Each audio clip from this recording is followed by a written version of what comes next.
कोशिश ये करूँगी शुरुआत से आप लोग को थोड़ा बहुत बताऊँ। और चूँकि आप लोग मास्टर्स करके आ रहे हो, रिसर्च स्कॉलर हो, तो ऐसा कुछ नहीं है कि आप लोग इसके थ्योरेटिकल पार्ट से इंट्रोड्यूस्ड नहीं हो। जाहिर सी बात है, नेट जेआरएफ निकाला है तो जो किताबें हैं वो आपके द्वारा भी अध्ययन की जा चुकी हैं। हमारा बस मोटो ये होता है क्लासेस में रिसर्च स्कॉलर्स को ये सब देने का कि आप इसके जो शोध के पर्सपेक्टिव से चीज़ों को देखें, है ना। अभी तक आपका पर्सपेक्टिव ये था पढ़ने का कि हमें नेट निकालना है, ठीक। तो आप उसके डाटा कलेक्शन पे जा रहे थे, डेट्स याद कर रहे थे, आर्टिस्ट के नाम याद कर रहे थे, ये याद कर रहे थे। तो शोध का एक पार्ट होता तो है डाटा कलेक्शन, लेकिन उसका मेजर पार्ट ये होता है कि आप उसका एनालिसिस कैसे करते हो। चीज़ों का एनालिसिस करना ही आपके शोध का मुख्य उद्देश्य होता है। और चूँकि शोध में आप लोग को मेथोडोलॉजी में पढ़ाया जाता होगा कि पहले आप कहीं से एक प्रॉब्लम, आपको जब कोई चीज़ पढ़ते हो या जो भी है, कहीं से एक प्रॉब्लम होनी चाहिए। उस प्रॉब्लम के बाद आपकी जिज्ञासा होती है कि वह ये प्रॉब्लम क्यों है और उसका सलूशन क्या होगा या जो भी। तो उस प्रॉब्लम को सॉल्व करने के लिए आप शोध करते हैं, ठीक। तो थ्रू आउट हिस्ट्री जो हम पढ़ते हैं, आर्ट हिस्ट्री या कॉन्टेम्पररी टाइम में आप जो भी सिनेरियो देख रहे हो, उसमें आपको कहीं भी एक प्रॉब्लम दिखाई देती है या फिर आपकी जहाँ भी जिज्ञासा पैदा होती है, वहीं से शोध की शुरुआत है, ठीक।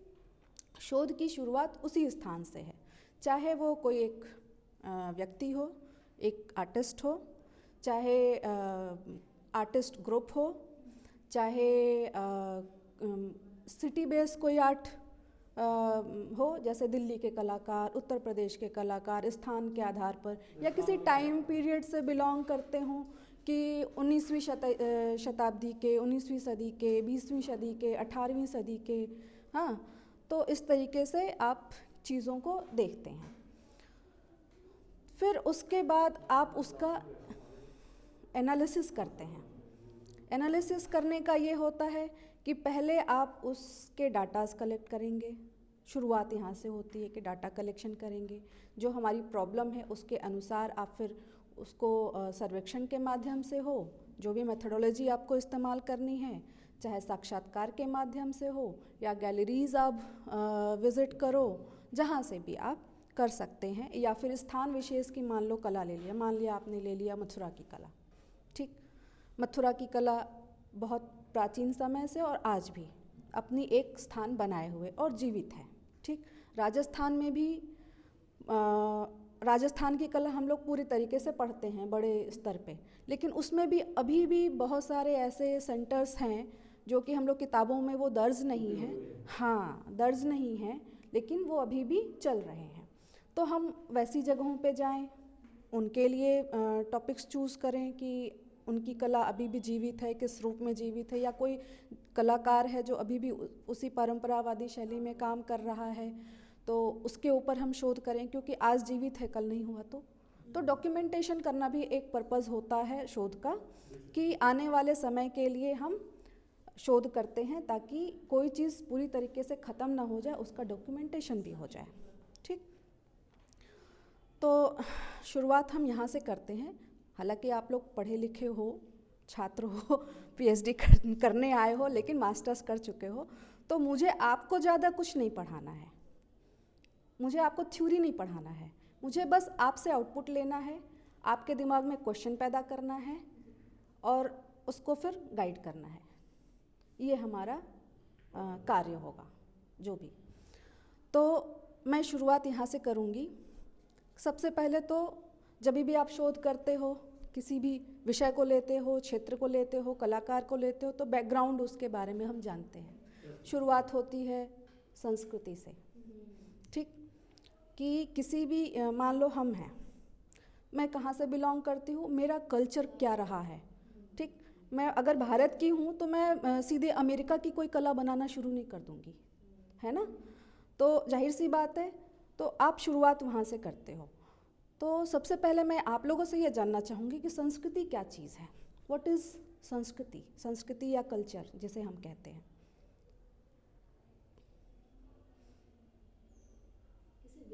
क्षेत्र के लोगों का रहन सहन, हम्म उनकी जीवन शैली, हम्म जो जो विशेष धार्मिक स्थिति, रचनात्मकता राजनीतिक स्थिति, उनकी परिवेश। किस तरह की है, ये हम्म सारी चीज़ें मिलके जो क्रिएट करती हैं उससे संस्कृति बन सकती बिल्कुल। क्योंकि उनमें सब चीज़ आ जाती है, हाँ। धार्मिक, आर्थिक, सामाजिक, हम्म है ना, सांस्कृतिक, हम्म कला संस्कृति हम्म और परिवेश और भौगोलिक स्थिति। भौगोलिक सबसे स्थिति। पहले हमारी जो संस्कृति होती है उसकी भी एक भौगोलिक स्थिति होती है, वह हमें दर्शाती है कि कहाँ से कैसे स्थान कब विशेष बनी। की अपनी एक, स्थान विशेष की हाँ, अपनी। जैसे अब हम लोग पढ़ते आते हैं सिंधु घाटी या हड़प्पा कालीन संस्कृति, फिर उसके बाद वैदिक संस्कृति, फिर सनातन संस्कृति, और अभी में जो आधुनिक फिर संस्कृति उसके है। बाद हम उसे धर्म से जोड़ते हैं, हाँ। फिर उसे राजनीतिक परिवेश, नहीं समाज नहीं नहीं, परिवेश में। देखिए, जोड़ते नहीं हैं हम, ये सारी चीज़ें मिल के संस्कृति बनाती हैं। वही चीज़ मैम, संस्कृति शब्द का अर्थ ही है कि किसी विशिष्ट क्षेत्र पे रहने हाँ वाले लोगों का हाँ धर्म के प्रति और अपने जीवन के प्रति, या क्या उनका जो विचार, उस नज़रिए को जब हम पढ़ते हैं, हाँ सब चीज़ों को, रहन सहन हाँ। को, तो वो संस्कृति तो कहलाता है। ये सारी चीज़ें मिलके किसी स्थान विशेष की, देश विशेष की एक संस्कृति बनती है। बनती है। ठीक। अब भारत की या पूर्व के देशों की अपनी संस्कृति है, पाश्चात्य देशों की अपनी संस्कृति है ना। फिर उसके बाद जैसे जैसे समय काल बदलते गए, संस्कृतियों में परिवर्तन होता गया, और सभ्यताएं, हम कहते हैं ना सभ्यता, तो ये भौतिक रूप में होती है सभ्यता। जब हम अपने लाइफस्टाइल को और अच्छा इजी गोइंग और अच्छा बनाने के लिए कोशिश में लगे रहते हैं, तो सभ्यताएं डेवलप करती रहती हैं। जैसे कि अभी हम आधुनिक समय में हैं, तो हम अपने लाइफस्टाइल को और अपने जीवन शैली को और अच्छा बनाने के लिए और इजी गोइंग बनाने के, सुखमय बनाने के लिए हम बहुत सारे आविष्कार करते रहते हैं। जैसे कार आ गई, कार में भी अब डेवलपमेंट होता जा रहा है, अब बुलेट ट्रेन आ रही है, तो हमारी क्या सभ्यता और उसमें बदलाव होता ही जा रहा है और आगे भी होता जाएगा, है ना। तो ये सारी चीज़ें भी कहीं ना कहीं कला को, जो कि कला भी संस्कृति का ही एक भाग है, तो कला को प्रभावित करती हैं। ठीक। अब कला में कलाकार को भी प्रभावित करेंगी, कला के परिदृश्य को भी प्रभावित करेंगी, और कला जो हमें दिखाई देती है चित्र के माध्यम से, स्कल्पचर के माध्यम से। जैसे अब हम लोग प्राचीन काल के जितनी मूर्तियाँ देखते हैं, उनकी मूर्तियाँ और आज की मूर्तियाँ अंतर है। अब तो कलाकार वैसे कोई मूर्ति नहीं बनाता, क्यों? क्योंकि हमारी संस्कृति और अब इसमें परिवर्तन आ चुका है। हाँ, लेकिन उसके बाद भी संस्कृति का जो एक पार्ट होता है, जैसे कि ये तो जीवन शैली से संबंधित है, आइडियोलॉजी, ये जो होता है हमको डिनोट करता है कि हम कहाँ से बिलोंग करते हैं। आइडियोलॉजी, जैसे चीन की, जापान की, इनकी आइडियोलॉजी अपनी है। ये जो मध्य एशिया देश हैं, भारत है, इनकी आइडियोलॉजी अलग है। फिर उसके बाद आपके वेस्टर्न कंट्रीज़ की आइडियोलॉजी अलग है। तो ये आइडियोलॉजी जो है ऐसी चीज़ है जो दिखाई नहीं देती, लेकिन सब में एक सूत्र होने का, मतलब कि संस्कृति को बांधने का काम करती है। तो हमारी सभ्यताओं में तो परिवर्तन होता जा रहा है, लेकिन हमारी आइडियोलॉजी कहीं ना कहीं आध्यात्मिक जो हमारा एक स्रोत है वो बना हुआ है। वही, क्योंकि हम सनातन परंपरा से आ रहे हैं, तो हमारी सनातनी परंपरा बनी हुई है। चाहे हम कितने भी आधुनिक हो जाएं, हमारी मान्यताएं बनी रहेंगी। ठीक।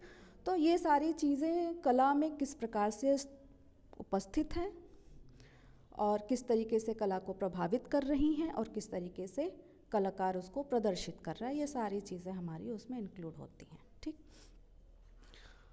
अब जो है, मतलब अगर एक पारिभाषिक तौर पे कहें तो संस्कृति किसी भी देश की, उसकी अपनी आत्मा होती है। जैसे चीन की अपनी संस्कृति है, भारत की अपनी संस्कृति है, इस्लामिक कंट्रीज़ हैं उनकी अपनी संस्कृति है, यूरोपियन देशों की अपनी संस्कृति है। ठीक। तो उनकी एक आत्मा होती है जो उसकी संपूर्ण मानसिक निधि को सूचित करती है। अब मानसिक निधि में क्या क्या चीज़ें आ गई? हमारे रिलीजियस पर्सपेक्टिव्स आ गए, हमारे फिलॉसफी आ गई, हमारे लिटरेचर आ गए। ठीक। और उसी में कला भी आ गई, क्योंकि इसके बाद से हम उसको कला के रूप में प्रदर्शित भी करते। ठीक। भारतीय संस्कृति का जो पर्सपेक्टिव है, उसका इतिहास है, काफ़ी विस्तृत रहा है और कहते हैं ना 5,000 वर्षों पूर्व से चली आ रही है, ईस्वी पूर्व से, और अभी तक कंटिन्यू फॉर्म में है। बहुत सारी संस्कृतियाँ, मिस्र की सभ्यता समाप्त हो गई, बहुत सारी सभ्यताएं समाप्त हो गई, लेकिन एक दो सभ्यताएं हैं जो तब भी थी और आज भी चली आ रही हैं। ठीक। धर्म, दर्शन, साहित्य एवं आध्यात्म, ये संरचनाएं मानव मन की संस्कृति का महत्वपूर्ण अंग है। और जो आंदोलन या कला आंदोलन या सामाजिक आंदोलन जो होते हैं, ये उसके भौतिक रूप हैं। ये तो मानसिक, मेंटल लेवल पे या सूक्ष्म रूप में आप जिसे कहेंगे, जो दिखाई नहीं देता, लेकिन जो हमें दिखाई देता है, ये सब आंदोलनों के रूप में दिखाई देता है, हमारी धार्मिक प्रक्रियाओं के रूप में, तो ये भौतिक रूप में हमें दिखाई देते हैं। ठीक। ये भी आप जानते हैं, कला संस्कृति का अंग है जो मानव मन को परिष्कृत एवं अलंकृत करता रहता है। तो आपको शोध के दौरान इन सारे बिंदुओं को अवश्य ध्यान में रखना चाहिए। और जो शोध छात्र का एक सबसे महत्वपूर्ण पक्ष होता है कि हम कहते हैं ना कि शोध कभी भी बायस्ड नहीं होना चाहिए। ये शब्द इस्तेमाल किया था, बायस्ड, यानी पक्षपातपूर्ण नहीं होना चाहिए। ना शोध छात्र को होना चाहिए और ना ही उसका शोध होना चाहिए। जैसे कि अगर मान लीजिए आप किसी आर्टिस्ट पे काम कर रहे हैं, ठीक, या किसी ऐसे कला को आपने चूज़ किया है, जैसे राजस्थान की कला, हाँ, और अभी आधुनिक कला, तो कुछ लोग होंगे जिन्हें आधुनिक कला समझ में आती है और उन्हें अच्छी लगती होगी, और पहले की कला नहीं समझ में आती होगी। तो इसका ये अर्थ नहीं है कि आप बायस्ड हो जाएं और इसकी ही आप सारे बिंदुओं को प्रस्तुत करें और इसके पक्ष में बोलें, और फिर पहले की कला, जो पुरातन कलाएं हैं, उसके लिए आप एक मतलब उदाहरण के तौर पे बता रहे हैं, तो आपको बायस्ड नहीं होना चाहिए। पहली चीज़, आप उसमें जो भी टाइम फ्रेम है उसको आप उसके सारे पक्ष को देखिए और उस सारी बिंदुओं को बिना पक्षपातपूर्ण हुए उसे प्रस्तुत करेंगे और उसका विश्लेषण करेंगे और साथ में उसे रखेंगे कि इसके ये पक्ष हैं, इसके ये पक्ष हैं, और ये सारे तथ्य रखते हुए इससे ये साबित होता है कि, उसके बाद आप एक कंक्लूजन निकालेंगे। ठीक, ये तरीका होता है।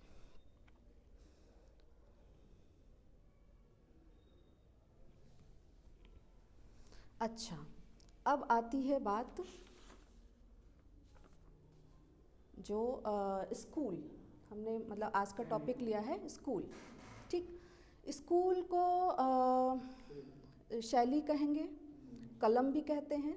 ठीक, जैसे पटना कलम, पटना स्कूल ऑफ आर्ट, या पटना शैली, या बंगाल शैली, इस तरीके से भी हम नाम लेते हैं।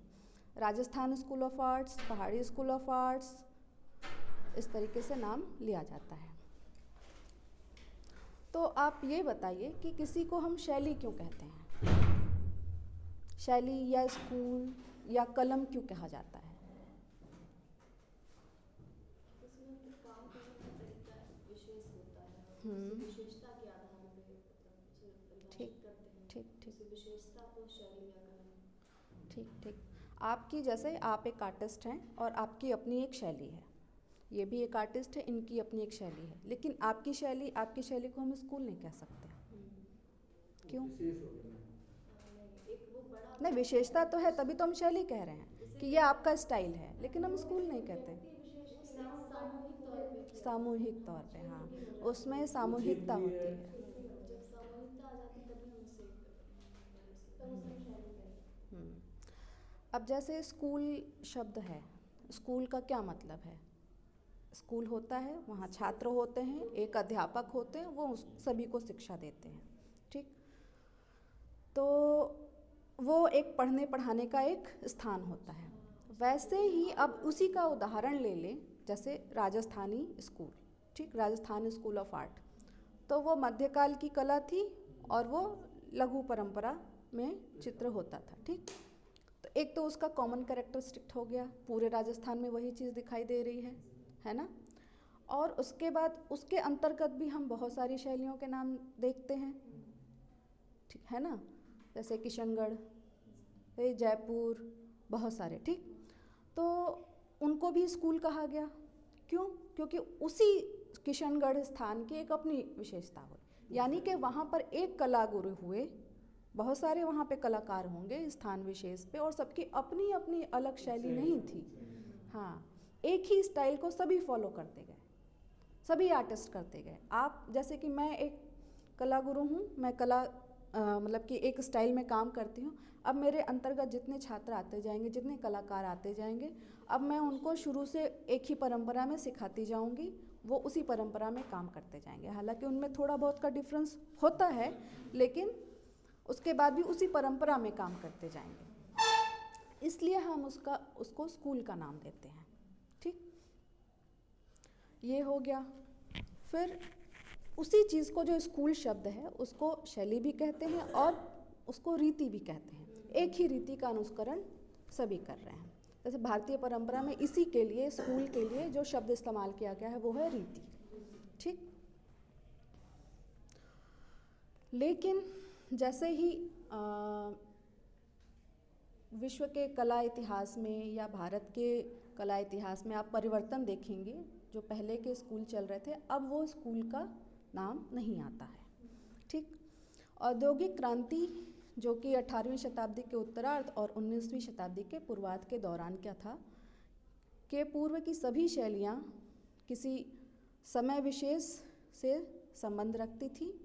जैसे जैसे समय बदलता गया, अब यही शैली जो है एक व्यक्ति विशेष पर, स्टाइल जो है व्यक्ति विशेष पर कन्वर्ट होता गया। ठीक, अब जैसे भारत में अजंता की कला, मुगल, राजपूत शैलियाँ, लेकिन अब क्या है, अब व्यक्तिगत शैली या स्टाइल डेवलप करते हैं आर्टिस्ट। अब मान लो मेरे कोई गुरुजी थे, जो भी गुरुजी थे, वो अपने स्टाइल में काम करते थे, लेकिन उन्होंने अपना स्टाइल मेरे ऊपर थोपा नहीं कि तुम्हें इसी स्टाइल में करना है, तुम्हें ऐसे ही राउंड शेप बनाना है, तुम्हें ऐसे ही फिगर ड्राइंग करनी है, तुम्हें ऐसे ही चेहरे बनाने हैं, ऐसा नहीं। तो उनकी अपनी स्टाइल और मेरी अपनी स्टाइल। मेरे ही जैसे उनके और भी छात्र थे, ठीक, तो उनका भी अपना अपना स्टाइल। तो अब क्या है, स्कूल वाली बात नहीं है, अब व्यक्ति विशेष की अपनी स्टाइल है। ठीक, बस सिग्नेचर स्टाइल एक डेवलप किया जाता है और आर्टिस्ट की स्टाइल ऑफ वर्क को देखकर, आर्टिस्ट हमारे सामने मौजूद नहीं, उसकी वर्क को देखकर हम कह देते हैं कि ये इस आर्टिस्ट का काम है। ठीक,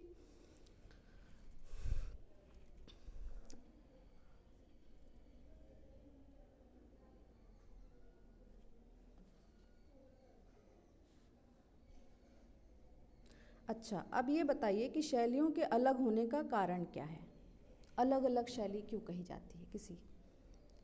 अगर शैली है तो हर जगह अलग अलग, इतनी सारी शैलियों के नाम हम जानते हैं, क्यों जानते हैं?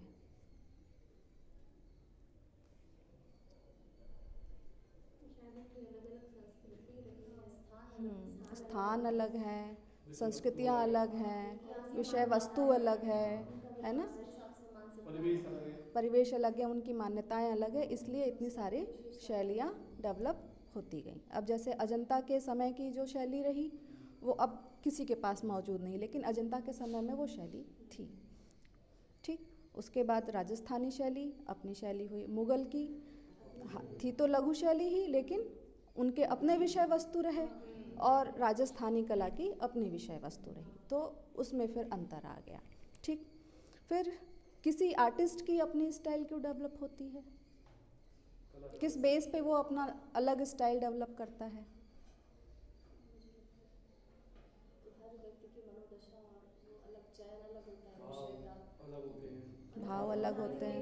एक तो वो उसका विचार के आधार पे हो गया, और दूसरा कार्य पद्धति जो उसकी होती है, कार्य पद्धति और उनके अपने विचार, विचार और लोगों के पर्सनल एक्सपीरियंस अलग होते हैं। हाँ, जैसे कि अब यहीं पर आप दो कलाकार हैं, आप अलग परिवेश से आ रहे हैं, आप भी अलग परिवेश से आ रहे हैं, आप भी अलग परिवेश से, आप भी अलग परिवेश से, तो कहीं ना कहीं कलाकार के मन मस्तिष्क पे अपने परिवेश का असर होता है। तो जब असर होता है तो वो कला में प्रदर्शित होता है।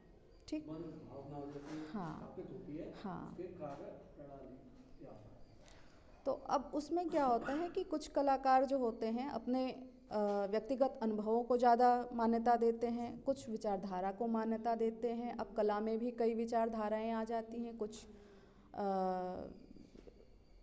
ऐसी विचारधारा को प्रस्तुत करते हैं जैसे ईश्वरवादी हैं कुछ, और कुछ नहीं हैं। ठीक, तो फिर उनकी स्टाइल अलग होगी, उनकी स्टाइल अलग होगी। जो हाँ जिस हाँ कॉन्टेम्प्रेरी चीज़ों को चूज़ करते हैं, इस तरीके से भी चीज़ें होती हैं। अब ये जो स्टाइल है या स्कूल है जो भी है, क्या आज भी के समय में भी प्रासंगिक है? कुछ जगहों पर कुछ जगहों पर है। व्यक्ति विशेष के आर्टिस्ट की बात नहीं कर रहे हैं, हम स्कूल्स की बात कर रहे हैं। प्रासंगिक तो है। कैसे, क्यों?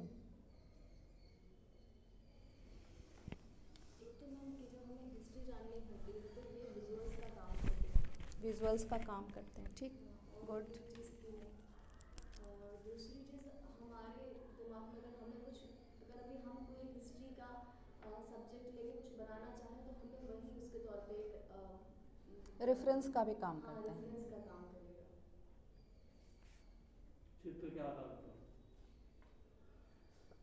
मान लीजिए राजस्थान है, राजस्थान के बारे में हमें जानना है तो उसके शैलियों के बारे में भी तो जानना जरूरी है। अब राजस्थान में वो मतलब वहाँ के अदर क्षेत्र का तो विश्लेषण नहीं दे सकते ना, तो इसलिए हम उस क्षेत्र में जाके ही उस क्षेत्र के बारे में जानेंगे, उसके वहाँ के शैलियों के बारे में, कलाकार के बारे में और बहुत सारी विषय वस्तु। ठीक, अभी भी ये प्रासंगिक हैं। और जब भी हमें जैसे किसी स्थान विशेष की उस समय क्या चीज़ें थी, हाँ, आज भी हम राजा रवि वर्मा की पेंटिंग्स का रेफरेंस लेते हैं ये जानने के लिए कि उस समय महिलाएं किस प्रकार की साड़ी पहनती थी, और आज की फैशन इंडस्ट्री है उस ड्रेस कॉस्ट्यूम को फिर से फॉलो कर रही है ना। हाँ, अब राजस्थानी चित्रों की या मुगल चित्रों की, अब आज के टाइम में जितने कॉस्ट्यूम का आप डिज़ाइन देखो कहीं ना कहीं पर्शियन या इस्लामिक ड्रेस आ रहा है। प्लाजो क्या है, हाँ, प्लाजो इंडियन ड्रेस नहीं है, लेकिन ये अब फैशन में आ रहा है। तो वो सारी चीज़ें तब के समय में क्या चीज़ें थी वो कहीं ना कहीं हमें दिखाती हैं कि उस समय किस तरीके का पहनावा था, किस तरीके का भोजन था, कभी कभी वो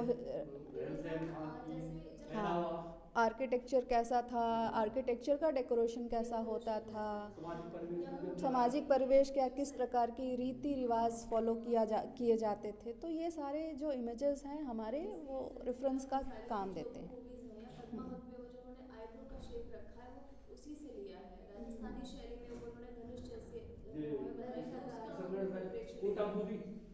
जो मतलब पलके होती हैं वो राजस्थानी शैली में भी देखने को मतलब वो आज भी उनको पिक्चराइजेशन पर भी बहुत पिक्चराइजेशन आज के समय में अगर कोई उसी समय की स्थिति को दर्शाते हुए पिक्चर बनाई जा रही है, पिक्चर बनाई जा रही है। तो उसमें उसका सार दिखना चाहिए। अगर हमें पुराने समय का कुछ भी प्रस्तुत करना है तो रेफरेंस हमें वहीं जाके लेना पड़ेगा और तब जाके हम उसे फिर कर पाएंगे, ठीक। तो इंटरनल इंटीरियर का जो भी है वो भी हमें वहीं से दिखाना पड़ेगा। पैलेस वगैरह है, इमेजेस हमें जो मिली उसके ही सेट पे बनाएंगे। तो ये एक हमारे रेफरेंस का काम करते हैं। लेकिन सिर्फ यही क्या कारण है, शोध में उसकी क्या प्रासंगिकता है? शोध में मैम जैसे अगर हमें किसी व्यक्ति का मेंटल लेवल है, जो आज के थॉट्स हैं, अगर हम उन्हें जस्टिफाई करेंगे तो हम उसके पारिवारिक बैकग्राउंड पे जाते हैं, उसके वातावरण में। तो अगर हम आर्ट में हमारी आज जो सिचुएशन है, आज की जो शैलियाँ हैं, उनकी अगर हम कभी कि ये विकसित क्यों हुई, तो हमें फिर वहाँ जाना पड़ेगा। हमें अपने पाश्चात्य हमें उसकी जड़ें वहाँ से मिलेंगी। हमें अपने इतिहास को एक बार देखना पड़ेगा, क्योंकि तब तक हम समझ ही नहीं पाएंगे कि ऐसा है तो ये है क्यों। कॉजेज हमें वही मिलेंगे, कॉजेज हमें उसी जगह पे मिलेंगे। हम शुरुआत वहीं प्रागैतिहासिक से भी करेंगे, मानव विकास को भी देखेंगे और फिर उसके बाद उनकी किस तरीके से सभ्यताएं संस्कृतियां बढ़ती गईं, कैसे विकास करता गया, क्या उतार चढ़ाव आते गए। जैसे अपभ्रंश के समय में जब चित्र शैली का जब गिरावट आया तो जाहिर सी बात है एक हमारे लिए वो प्रमाण है कि उस समय संस्कृति में गिरावट आई, स्थितियाँ प्रतिकूल थी, इसलिए चित्रण शैलियाँ बदल गई। हाँ, वगैरह जब चिन्ह का भी हम हिस्ट्री में जाएं तो हमें फिर प्रागैतिहासिक में भी उसके वो मिल जाते हैं। हाँ, चिन्ह मिलते हैं। हाँ, तो इसलिए अभी भी ये सारी चीज़ें हमारे लिए प्रासंगिक हैं और हमें अभी भी इनको अपने व्यू से देखने की ज़रूरत है, ठीक, अपने नज़रिए से देखने की ज़रूरत है। ना सिर्फ एक टेक्स्ट बुक को पढ़ के और पढ़ के और डॉक्यूमेंटेशन और डेटाज कलेक्ट करें और डेटा याद कर लें, इतने तक नहीं है, उनको हमें फिर से समझने की ज़रूरत है। जब आप आज के आधुनिक कला के बारे में भी जानना चाहते हैं तो हमें देखना पड़ेगा अपने पहले के समय में कि उस प्रकार कैसे वहाँ पर काम हुआ और अब किस तरीके से लोग काम कर रहे हैं, दोनों में तुलना कर सकते हैं और ये चेंजेस आए तो क्यों आए। ठीक, इस तरीके से। अब चलते हैं फिर कुछ डेटाज में है ना। मेरा जो मेन मोटो है वो ये है कि मैं स्कूल के बारे में आपको बता सकूं या पढ़ा सकूं, जिसमें मैं राजस्थानी और मुगल को छोड़ के सीधे बंगाल स्कूल पे आऊँगी। ठीक, हाँ, पहाड़ी और ये पूरा हिस्टोरिकल हो जाता है। ठीक, तो मैं पूरी हिस्ट्री में नहीं जाऊंगी क्योंकि उतनी हिस्ट्री तो आप भी जानते हैं। हाँ हाँ, फिर उसके बाद इज़म पे आना है मुझे, है ना। तो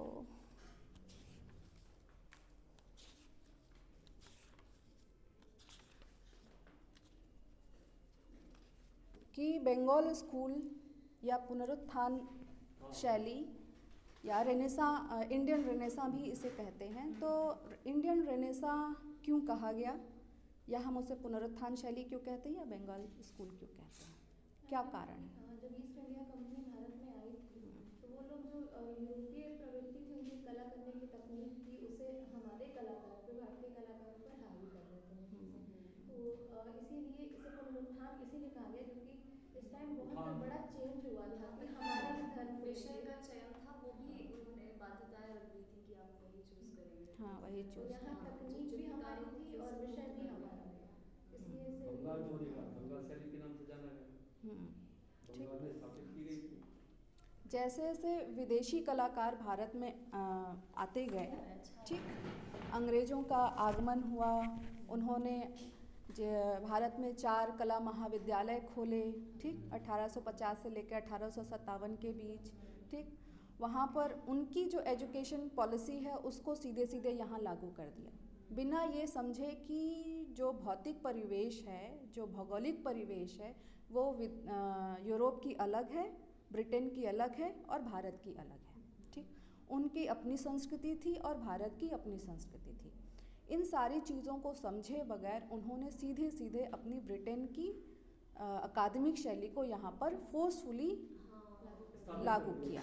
ठीक, और जो 8 प्रोफेसर्स होते थे, जो टीचर्स होते थे, वो भी विदेशी होते थे। ठीक, और उनका मुख्य उद्देश्य क्या होता था कि यहाँ के कलाकारों से रेंडरिंग का काम कराएं और उनके हिसाब से वो डिज़ाइंस तैयार करें। वो उनका मेन मोटो होता था प्रोडक्ट तैयार करना। कोई भी प्रोडक्ट तैयार करे तो वो उनके शैली में प्रोडक्ट तैयार करें और फिर वो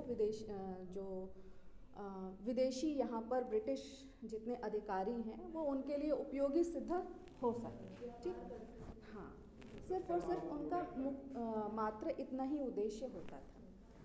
तो उनकी जो कला थी, उनकी उपादेयता जो हमारे भारत में थी, वो सिर्फ कहाँ तक सीमित थी कि उनके जो स्टाइल ऑफ वर्क को हम सीख लें, जो कि एकेडमिक स्टाइल होती थी और पूरी तरीके से पर्सपेक्टिव और छाया प्रकाश के बेस पे होती थी। ठीक, और उसमें मुख्य उद्देश्य होता था कि वो पोर्ट्रेट बनाना सीख जाए। ठीक, एक आदमी को जैसा दिख रहा है हूबहू वैसा बनाना सीख जाए। इसके बाद आर्ट वर्क के नाम पर उनकी अपनी जो आर्ट वर्क होते थे, जैसे कि हम लोग के भारतीय उसमें क्या है कि अब राजस्थानी देख लो, रागमाला पेंटिंग भी दिखती है, बारामासा भी दिखती है, और क्या है, संगीत को हमने कन्वर्ट किया आर्ट में। ठीक, बट जब हम विदेशी परंपरा के अधीन काम किए तो हमने ऐसा कौन सी उपलब्धि हासिल की सिवाय पोर्ट्रेट को हूबहू, मतलब व्यक्ति को हूबहू बनाने के अतिरिक्त?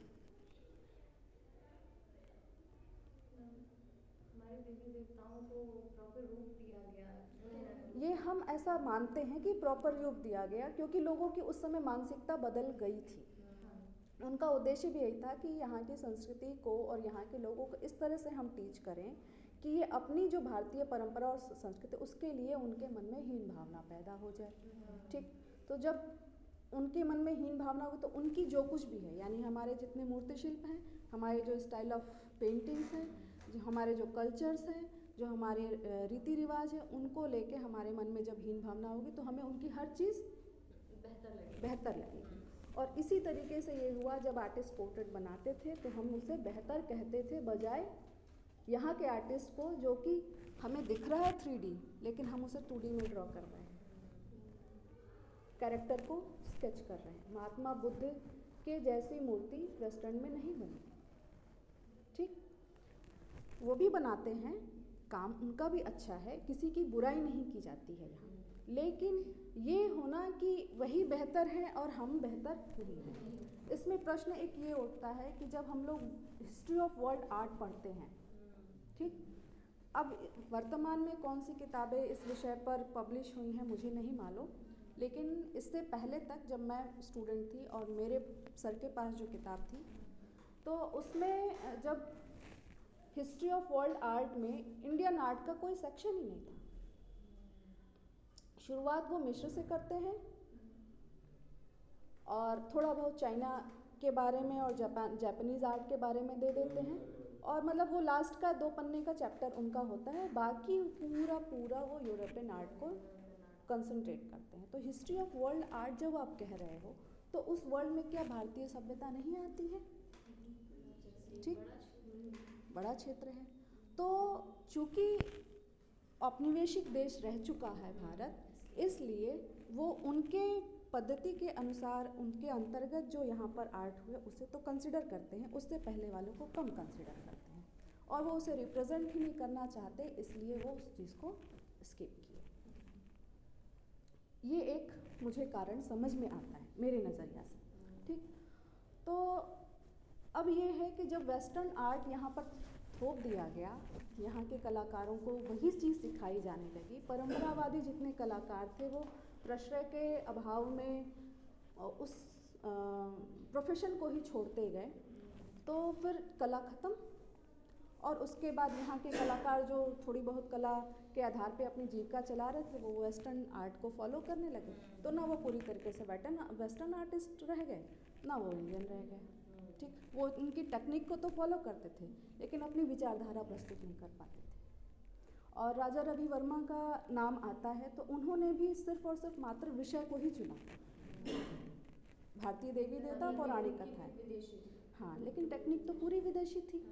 हालांकि काम उन्होंने भी अच्छा किया है, लेकिन वही कह रहे हैं ना, अभिव्यंजना वाली जो बात होती है, जो हमारी भारतीय कला की सबसे मुख्य विशेषता है, किसी चीज़ की, किसी विषय की या अपने भावों की अभिव्यंजना, ठीक, वो चीज़ यहाँ पर हमें कम दिखाई देती है। तो कंपनी शैली को हम देख ही रहे हैं, कंपनी स्कूल को, उसमें जितने आर्टिस्ट थे उन्होंने कंपनी मतलब वेस्टर्न स्टाइल में काम किया, पूरी तरीके से पर्सपेक्टिव फॉलो नहीं कर पाते थे, लेकिन उन्होंने काम उस तरीके से किया। यहाँ के जो भी अधिकारी होते थे, ब्रिटिश अधिकारी, उनको प्रसन्न करने के लिए उन्होंने आर्ट बनाया और उनको सेल करते थे, बस मात्र इतनी ही उनकी जीविका थी, इससे ज़्यादा कुछ उनका सामाजिक रचनात्मक कार्य नहीं हुआ, और सामाजिक उनकी कोई प्रतिष्ठा भी नहीं, ठीक। आर्टिस्ट के नाम भी पूरे नहीं मिलते हैं हमें।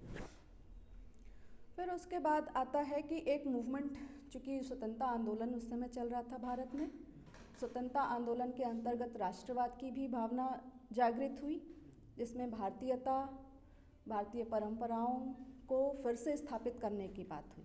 तो ये हमारा बैकग्राउंड है, इसको फिर से स्थापित करने की जहाँ बात हुई, तो फिर जितने कलाकार थे या कला आंदोलन की भी शुरुआत उसी स्थान से होती है, ठीक। तो ये आंदोलन शुरू किए गए। अब किताबों में जो भी हम पढ़ते हैं कि अवनींद्रनाथ टैगोर का नाम आता है, E.V. हेवल का नाम आता है, 1905 से इसकी शुरुआत हुई, लेकिन कहीं ना कहीं बैकग्राउंड में चीज़ें बहुत पहले से चलती आ रही हैं। हाँ, तो एक तो ये चीज़ है। तो बंगाल स्कूल के बारे में आप कितना जानते हैं, क्या जानते हैं, कोई बताए मुझे। बंगाल स्कूल की मैंने शुरुआत थी मतलब अवनींद्रनाथ टैगोर के माध्यम से की गई थी, क्योंकि बंगाल में स्थापित थी, और ये आधुनिक मतलब आधुनिक भारत के लिए वो एक आधुनिक कला की शुरुआत वहाँ से हम मानते हैं, है ना, पहला चरण था। फिर से भारतीय विषयों को और पद्धति को इसमें विकसित करने के लिए ऐसा भी कह सकते हैं कि विषय भारत में मतलब जो विषय थे उसको और ज़्यादा मतलब विस्तार रूप में तो ये मतलब स्थापित किया है। जो जहाँ चीज़ पहले छूट गई थी वहाँ उन्होंने आगे नए तरीके से बढ़ाना चालू किया। जैसे मैडम जैसे कि वॉश टेक्निक जो है जापान से ली गई थी और विषय जो था हिंदू था, रेखाएं जनता की जो गुफाएं के चित्र थे उनसे प्रभावित थे और रंग शायद चीनी से प्रभावित थे। देखिए कुछ कलाकारों ने प्रभावित होकर काम किया, मतलब उनका ये उद्देश्य था कि हम पूरी तरीके से संकीर्ण न होंगे, ठीक, तो वो वेस्टर्न को एकदम से खारिज भी नहीं किए और अपनी भारतीयता को आगे बढ़ाना चाहते थे, जिसमें जो ओरिएंटल आर्ट के कैरेक्टरिस्टिक्स होते हैं, ओरिएंटल आर्ट यानी पूर्व के देशों की कला, पाश्चात्य की छोड़ के पूर्व के देशों की कला, जिसमें कि जापान भी आता है, चीन भी आता है, भारत भी आता है ना, तो उसकी विशेषताओं को हम समाहित करते हुए अगर वहाँ पर कोई अच्छी तकनीक चल रही है तो उसे भी हम समाहित करें और एक नई शैली डेवलप करें। हम पूरी तरीके से पुरातन पंथी भी ना रहें, बस हमारी पहचान पुरातन पंथी तक ही सीमित ना हो, हम कुछ नया भी करें, ठीक। तो वॉश टेक्निक का उसके तहत उन लोगों ने शुरुआत की। वो अपनी कला में वहाँ पर विस्तार एलियन रेखाओं का अध्ययन करने के लिए उन्होंने अजंता की प्रतिकृतियां वगैरह तैयार कराई, जिससे नए छात्र सीख सकें और उनको आप मोटिवेट कर सकें उसमें काम करने के लिए। जो भी हमारा वाघ अजंता इन सब की गुफाओं का उन्होंने एक दल जाता था, कलाकार दल, और स्टूडेंट्स को चुन के उन्हें ट्रेंड करके फिर उन्हें अलग अलग स्कूल में वो भेजते थे कि आप जाओ और नए छात्र बनाओ अपने उसमें जो इस तरह का काम कर सके। शुरुआती दौर में ऐसा किया उन्होंने। चलिए, तो ये हो गया हमारा बंगाल स्कूल की शुरुआत इस वजह से हुई, ठीक। क्वेश्चन था, क्या सच है कि ईवी हेवल ने ही प्रोत्साहित किया था अवनींद्रनाथ टैगोर को कि हमें बंगाल शैली इस तरीके से पुनरुत्थान करना चाहिए, या फिर अवनींद्रनाथ जी का ही हाथ था इसमें? नहीं, ऐसा नहीं है। अनिलनाथ भी अपने शुरुआती दौर में तो वेस्टर्न स्टाइल में ही काम करते थे, उनकी भी शिक्षा दीक्षा उसी स्टाइल में हुई थी। ईवी हैवल प्रिंसिपल बनकर आए थे स्कूल ऑफ आर्ट में, ठीक, और जब वो आए थे तो वहाँ पर एक गैलरी का शुरुआत की थी उन्होंने। फिर वहाँ पर जो वेस्टर्न स्कल्पचर्स रखे गए थे, जैसे अभी भी हम डेविड की और बस्ट की एक स्केच बनाते हैं, है ना, और कास्ट रखते हैं और उसकी, तो उन्होंने कहा कि ये मात्र रेंडरिंग का काम कर रहे हैं कलाकार, इसमें कुछ नया जो उनकी अपनी एक सोच है, उनकी अपनी एक भाव की अभिव्यंजना है, वैसी कोई चीज़ दिखाई नहीं देती।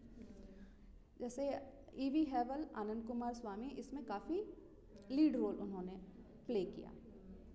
फिर इसी में चूँकि वहाँ पर ठाकुर परिवार जो था वो स्थापित परिवार था और ऐसे परिवारों में उनका उठना बैठना होता था। अवनींद्रनाथ भी कला को तो फिर ये बात हुई कि चलो ठीक है, आप हम जब तक वो प्रिंसिपल थे उन्होंने एक बैकग्राउंड तैयार किया, एक बैकग्राउंड तो उन्होंने तैयार किया और काफ़ी किताबें उस समय पब्लिश हुई। आनंद कुमार स्वामी ने बहुत सारे लेख लिखे, किताबें पब्लिश की, भगनी निवेदिता का भी नाम आता है इसमें, तो भगनी निवेदिता, तो बहुत सारी किताबों में क्या है, उनके आर्टिकल्स तो हमें अभी तक मिले नहीं। अब वो डिपेंड करता है कि आप फिर से म्यूज़ियम्स को के सर्वे करें और उस समय के जितने लोगों ने इस विषय पर कितने आर्टिकल्स लिखे उसे आप फिर से निकालो, फिर से देखो, फिर से पढ़ो और जो चीज़ें छूट गई आप फिर से उसे स्थापित करो, है, ये भी आपका एक विषय हो सकता है।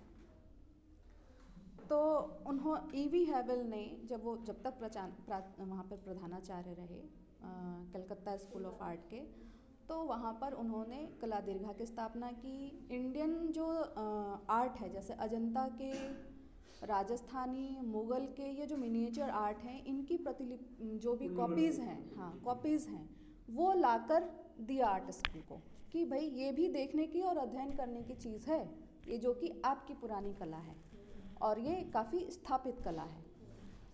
तो चूँकि वर्ल्ड आर्ट में क्या चल रहा था, यहाँ के लोग उतने परिचित नहीं थे और जब से प्रिंट मीडिया आया धीरे धीरे लोग परिचित होने लगे, ठीक। तो जब हम उसी टाइम पीरियड के वेस्टर्न आर्ट को अगर हम देखें कंपैरेटिव तरीके से, तो उस समय क्या चल रहा था वेस्टर्न आर्ट में? फाओवाद चल रहा था। तो वो अपने परंपरावादी कला को छोड़ चुके थे और जितनी पुरानी जो ट्रेडिशनल आर्ट है उसको फिर से उससे एलिमेंट्स लेते थे। जैसे पिकासो की कला भी देख लीजिए, तो आदिम कलाएं हैं, आदिवासियों की कला, परंपरावादी कलाकारों की कला, ऐसी कलाओं को वो देखते थे, वहाँ से भी वो एलिमेंट्स लेते थे और अपने आर्ट में इंक्लूड करके वो कर रहे थे काम। तो कहीं ना कहीं ये सारी चीज़ें उधर हो रही थी और यहाँ के कलाकार अभी भी जो वहाँ पर छोड़ दी गई परंपरा है उसे हम फॉलो कर रहे हैं। चूँकि हम औपनिवेशिक देश में थे तो हमारे यहाँ फॉलो करवाया जा रहा था। तो फिर लोगों को भाई मान लीजिए कलाकार उससे परिचित नहीं हो रहा है, लेकिन क्या कोई भी परिचित नहीं हो रहा है? रविन्द्रनाथ टैगोर को देख लो, वो तो पूरे देश विदेश में भ्रमण करते थे। तो कहीं ना कहीं लोगों को फिर इससे परिचय होना शुरू हुआ और उनको फिर मतलब समूह विशेष को लगा होगा कि इसे कहीं ना कहीं देखना चाहिए हमें, और जो हमारी एकदम उच्च दर्जे की उच्च आदर्शों वाली जो कला रही, जैसे अजंता की कला जैसी कोई कला कहीं विश्व में नहीं मिलती, उसका कोई उदाहरण नहीं मिलता। तो जाहिर सी बात है हमारे देश की सभ्यता में अगर सबसे उच्च आदर्श की कला अगर किसे कहेंगे तो अजंता को कहेंगे। ठीक, तो फिर लोगों के मन में ये भाव उस समय उत्पन्न हुआ कि जो हमारे सबसे उच्च आदर्श की कला है उसे हम क्यों नहीं देख रहे, और जो विदेशों में छोड़ दी गई कला है हम अभी भी उसका ही अनुसरण कर रहे हैं। तो ऐसे तो हम धीरे धीरे अप्रासंगिक हो जाएंगे आने वाले समय में। तो फिर वहाँ से ये मूवमेंट चलता है और वैसे भी औपनिवेशिक देश को मतलब विदेशी अंग्रेज़ों से स्वतंत्र होने के लिए आंदोलन उस समय चल ही रहे थे। ठीक, जितने भी हरिपुरा पोस्टर्स आप देखोगे उस एक उदाहरण है ना। तो कौन से 1936 की है ना। तो जितने कांग्रेस के अधिवेशन होते थे तो उसमें ये था कि भारतीयता को, राष्ट्रवाद को हमें फिर से स्थापित करना है। तो कला में जो हमारे भारतीयता रह है उसको भी कहीं ना कहीं प्रदर्शित करने का काम किया जाता था। उसके तहत ही उसको बनवाया गया हरिपुरा पोस्टर्स। तो उन्होंने देखो टेम्परा स्टाइल को फॉलो किया, कोई ऑयल शीट नहीं, कोई ऑयल कलर नहीं और कोई वेस्टर्न स्टाइल नहीं। ठीक, तो ये सारी चीज़ें उस समय की गई। अच्छा, ये जब समय चल रहा था बंगाल स्कूल, तो बंगाल स्कूल होते होते फिर बीच में एक फेज़ आया 1920 के बाद कि हमारी जो पुनरुत्थान शैली थी मात्र बंगाल तक सीमित नहीं थी, एक मूवमेंट मुंबई में भी चला था। अगर हिस्ट्री को और अच्छे से पढ़ा होगा तो आपने देखा होगा कि मुंबई में भी प्रोग्रेसिव आर्ट नहीं होता, तो उसके बारे में आप लोग कुछ जानते हैं? बंगाल स्कूल ऑफ आर्ट, ठीक, बंगाल स्कूल, इसके पुरोधा थे आपके अवनींद्रनाथ टैगोर। उसके बाद आपने अहिवासी का नाम सुना होगा, जगन्नाथ मुरलीधर अहिवासी। ये बंगाल में आर्टिस्ट नहीं थे, बाहर के थे। तो कहाँ के थे? श्रीलंका? नहीं, श्रीलंका में तो दूसरे थे। हाँ, श्रीलंका में तो दूसरे थे, जॉर्ज कीट थे। बड़े ये क्षेत्रीय आर्टिस्ट होंगे। क्षेत्रीय आर्टिस्ट नहीं थे। आपके जो पार्लियामेंट हाउस है उसमें उनका काम है, और जो नॉर्थ ब्लॉक है, नॉर्थ ब्लॉक वहाँ का संसद भवन का, या जो भी वहाँ वो जो एरिया कहा जाता है, क्या बोलते हैं उसको, लुटियंस हाउस। ठीक, तो उसका जो नॉर्थ ब्लॉक है और एक साउथ ब्लॉक है। नॉर्थ ब्लॉक में उन्होंने म्यूरल का काम किया है, या मुंबई के जो आर्टिस्ट ग्रुप था उसने काम किया है और इंडियन स्टाइल में काम किया है।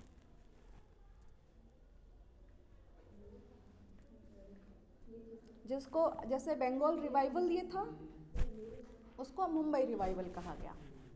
ठीक, दिस इज ये भी एक रिवाइवलिस्ट आर्ट था, वो भी मुंबई रिवाइवल, क्योंकि ये बंगाल में था इसको बंगाल कहा गया, और मुंबई में हुआ तो मुंबई। जैसे यहाँ पर नाम E.V. हेवल का आता है, वहाँ पर नाम W.E.G. सोलोमन का आता है। W.E.G. Solomon, Gladstone Solomon. Solomon. जी, ग्लैडस्टोन सोलोमन।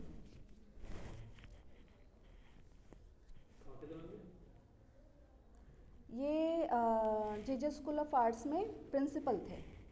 1919 में आए थे मेरे ख्याल से। कब आए थे ये आप लोग टाइम देख लीजिएगा एक बार कि कब से कब तक थे, लेकिन 1919 में थे, 1919-1920 में। और जिस तरीके से E.V. हैवेल ने एक बैकग्राउंड तैयार किया था मुंबई में आर्ट मूवमेंट के लिए, वही काम E.V. हैवेल ने भी किया था और इन्होंने 5-6 किताबें इन्होंने में भी लिखी इंडियन आर्ट के ऊपर। ठीक, तो इनकी बुक्स को भी आप रेफरेंस के तौर पे ले सकते हो। जो एक फेज जिस पे कोई किताब नहीं लिखी गई है अभी तक। हालांकि मुंबई में कुछ लोगों ने जो मराठी स्कॉलर्स हैं तो काम किए होंगे, यहाँ के लोगों को अभी तक मेरी जानकारी में नहीं है। ठीक, कोई विद्वान होंगे, मेरे संपर्क में नहीं है। E.V. हैवेल, क्योंकि आप भाई टेक्स्ट बुक में उनका ही नाम पढ़ोगे ना। हाँ, लेकिन आप प्राणनाथ मागो की किताब पढ़ो, उसमें प्राणनाथ मागो की, हाँ, उनकी किताब पढ़ो, उसमें मिलेगा आपको। लिमिटेड बुक्स जो पढ़ी हैं, जो लिमिटेड बुक्स हैं, जो पॉपुलर हैं, कुछ बुक्स, हाँ, जो बेस्ट मतलब मैम ये किताब यूनिवर्सिटी की लाइब्रेरी में होगी क्या? ये मुझे जानकारी नहीं है। ठीक है, प्राणनाथ मागो की किताब आप पढ़ो, वो एक अलग विज़न आपको दे सकता है आर्ट को लेके। और उसके उन्होंने क्या किया कि जे स्कूल ऑफ आर्ट्स में, चूँकि आप जानते हो कि मुंबई क्या है, वेस्टर्न आर्ट का एक सेंटर माना गया। आज भी, जब से उसकी शुरुआत हुई और आज भी वेस्टर्न आर्ट वहाँ पर थ्रू आउट फॉलो किया गया।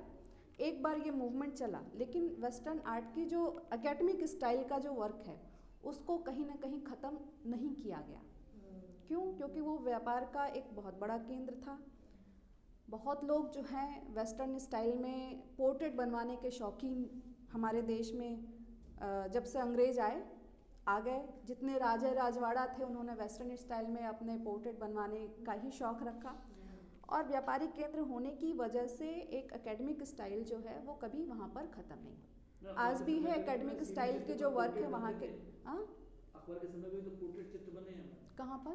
अकबर सीवी जो बनती थी, तो उस समय भी तो विदेशी कलाकार आ रहे थे ना, आगमन तो शुरू हो ही गया था।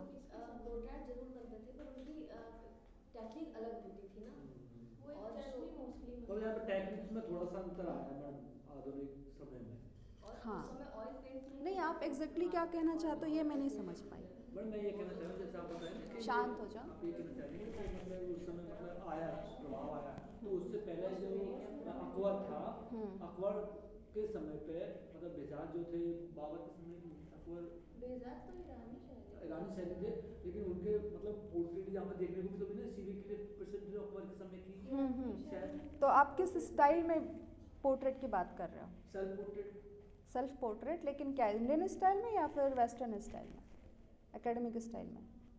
ये थोड़ा कंफ्यूजन है कि वो कि जो शैली यूज हो रही थी, देखिए, वेस्टर्न में यूज हो रही थी ना। पोर्ट्रेट्स आपको इंडियन स्टाइल में और वेस्टर्न स्टाइल में दोनों में बने। इंडियन स्टाइल में जो बने हम उसे शबीह कहते थे, और जो वेस्टर्न स्टाइल में उन्हें पोर्ट्रेट कहते हैं, है ना। स्टाइल में डिफरेंस है। जो हमारी शबीह थी वो एक चश्म या 1.5 चश्म इस तरीके से बनाई जाती थी, ठीक।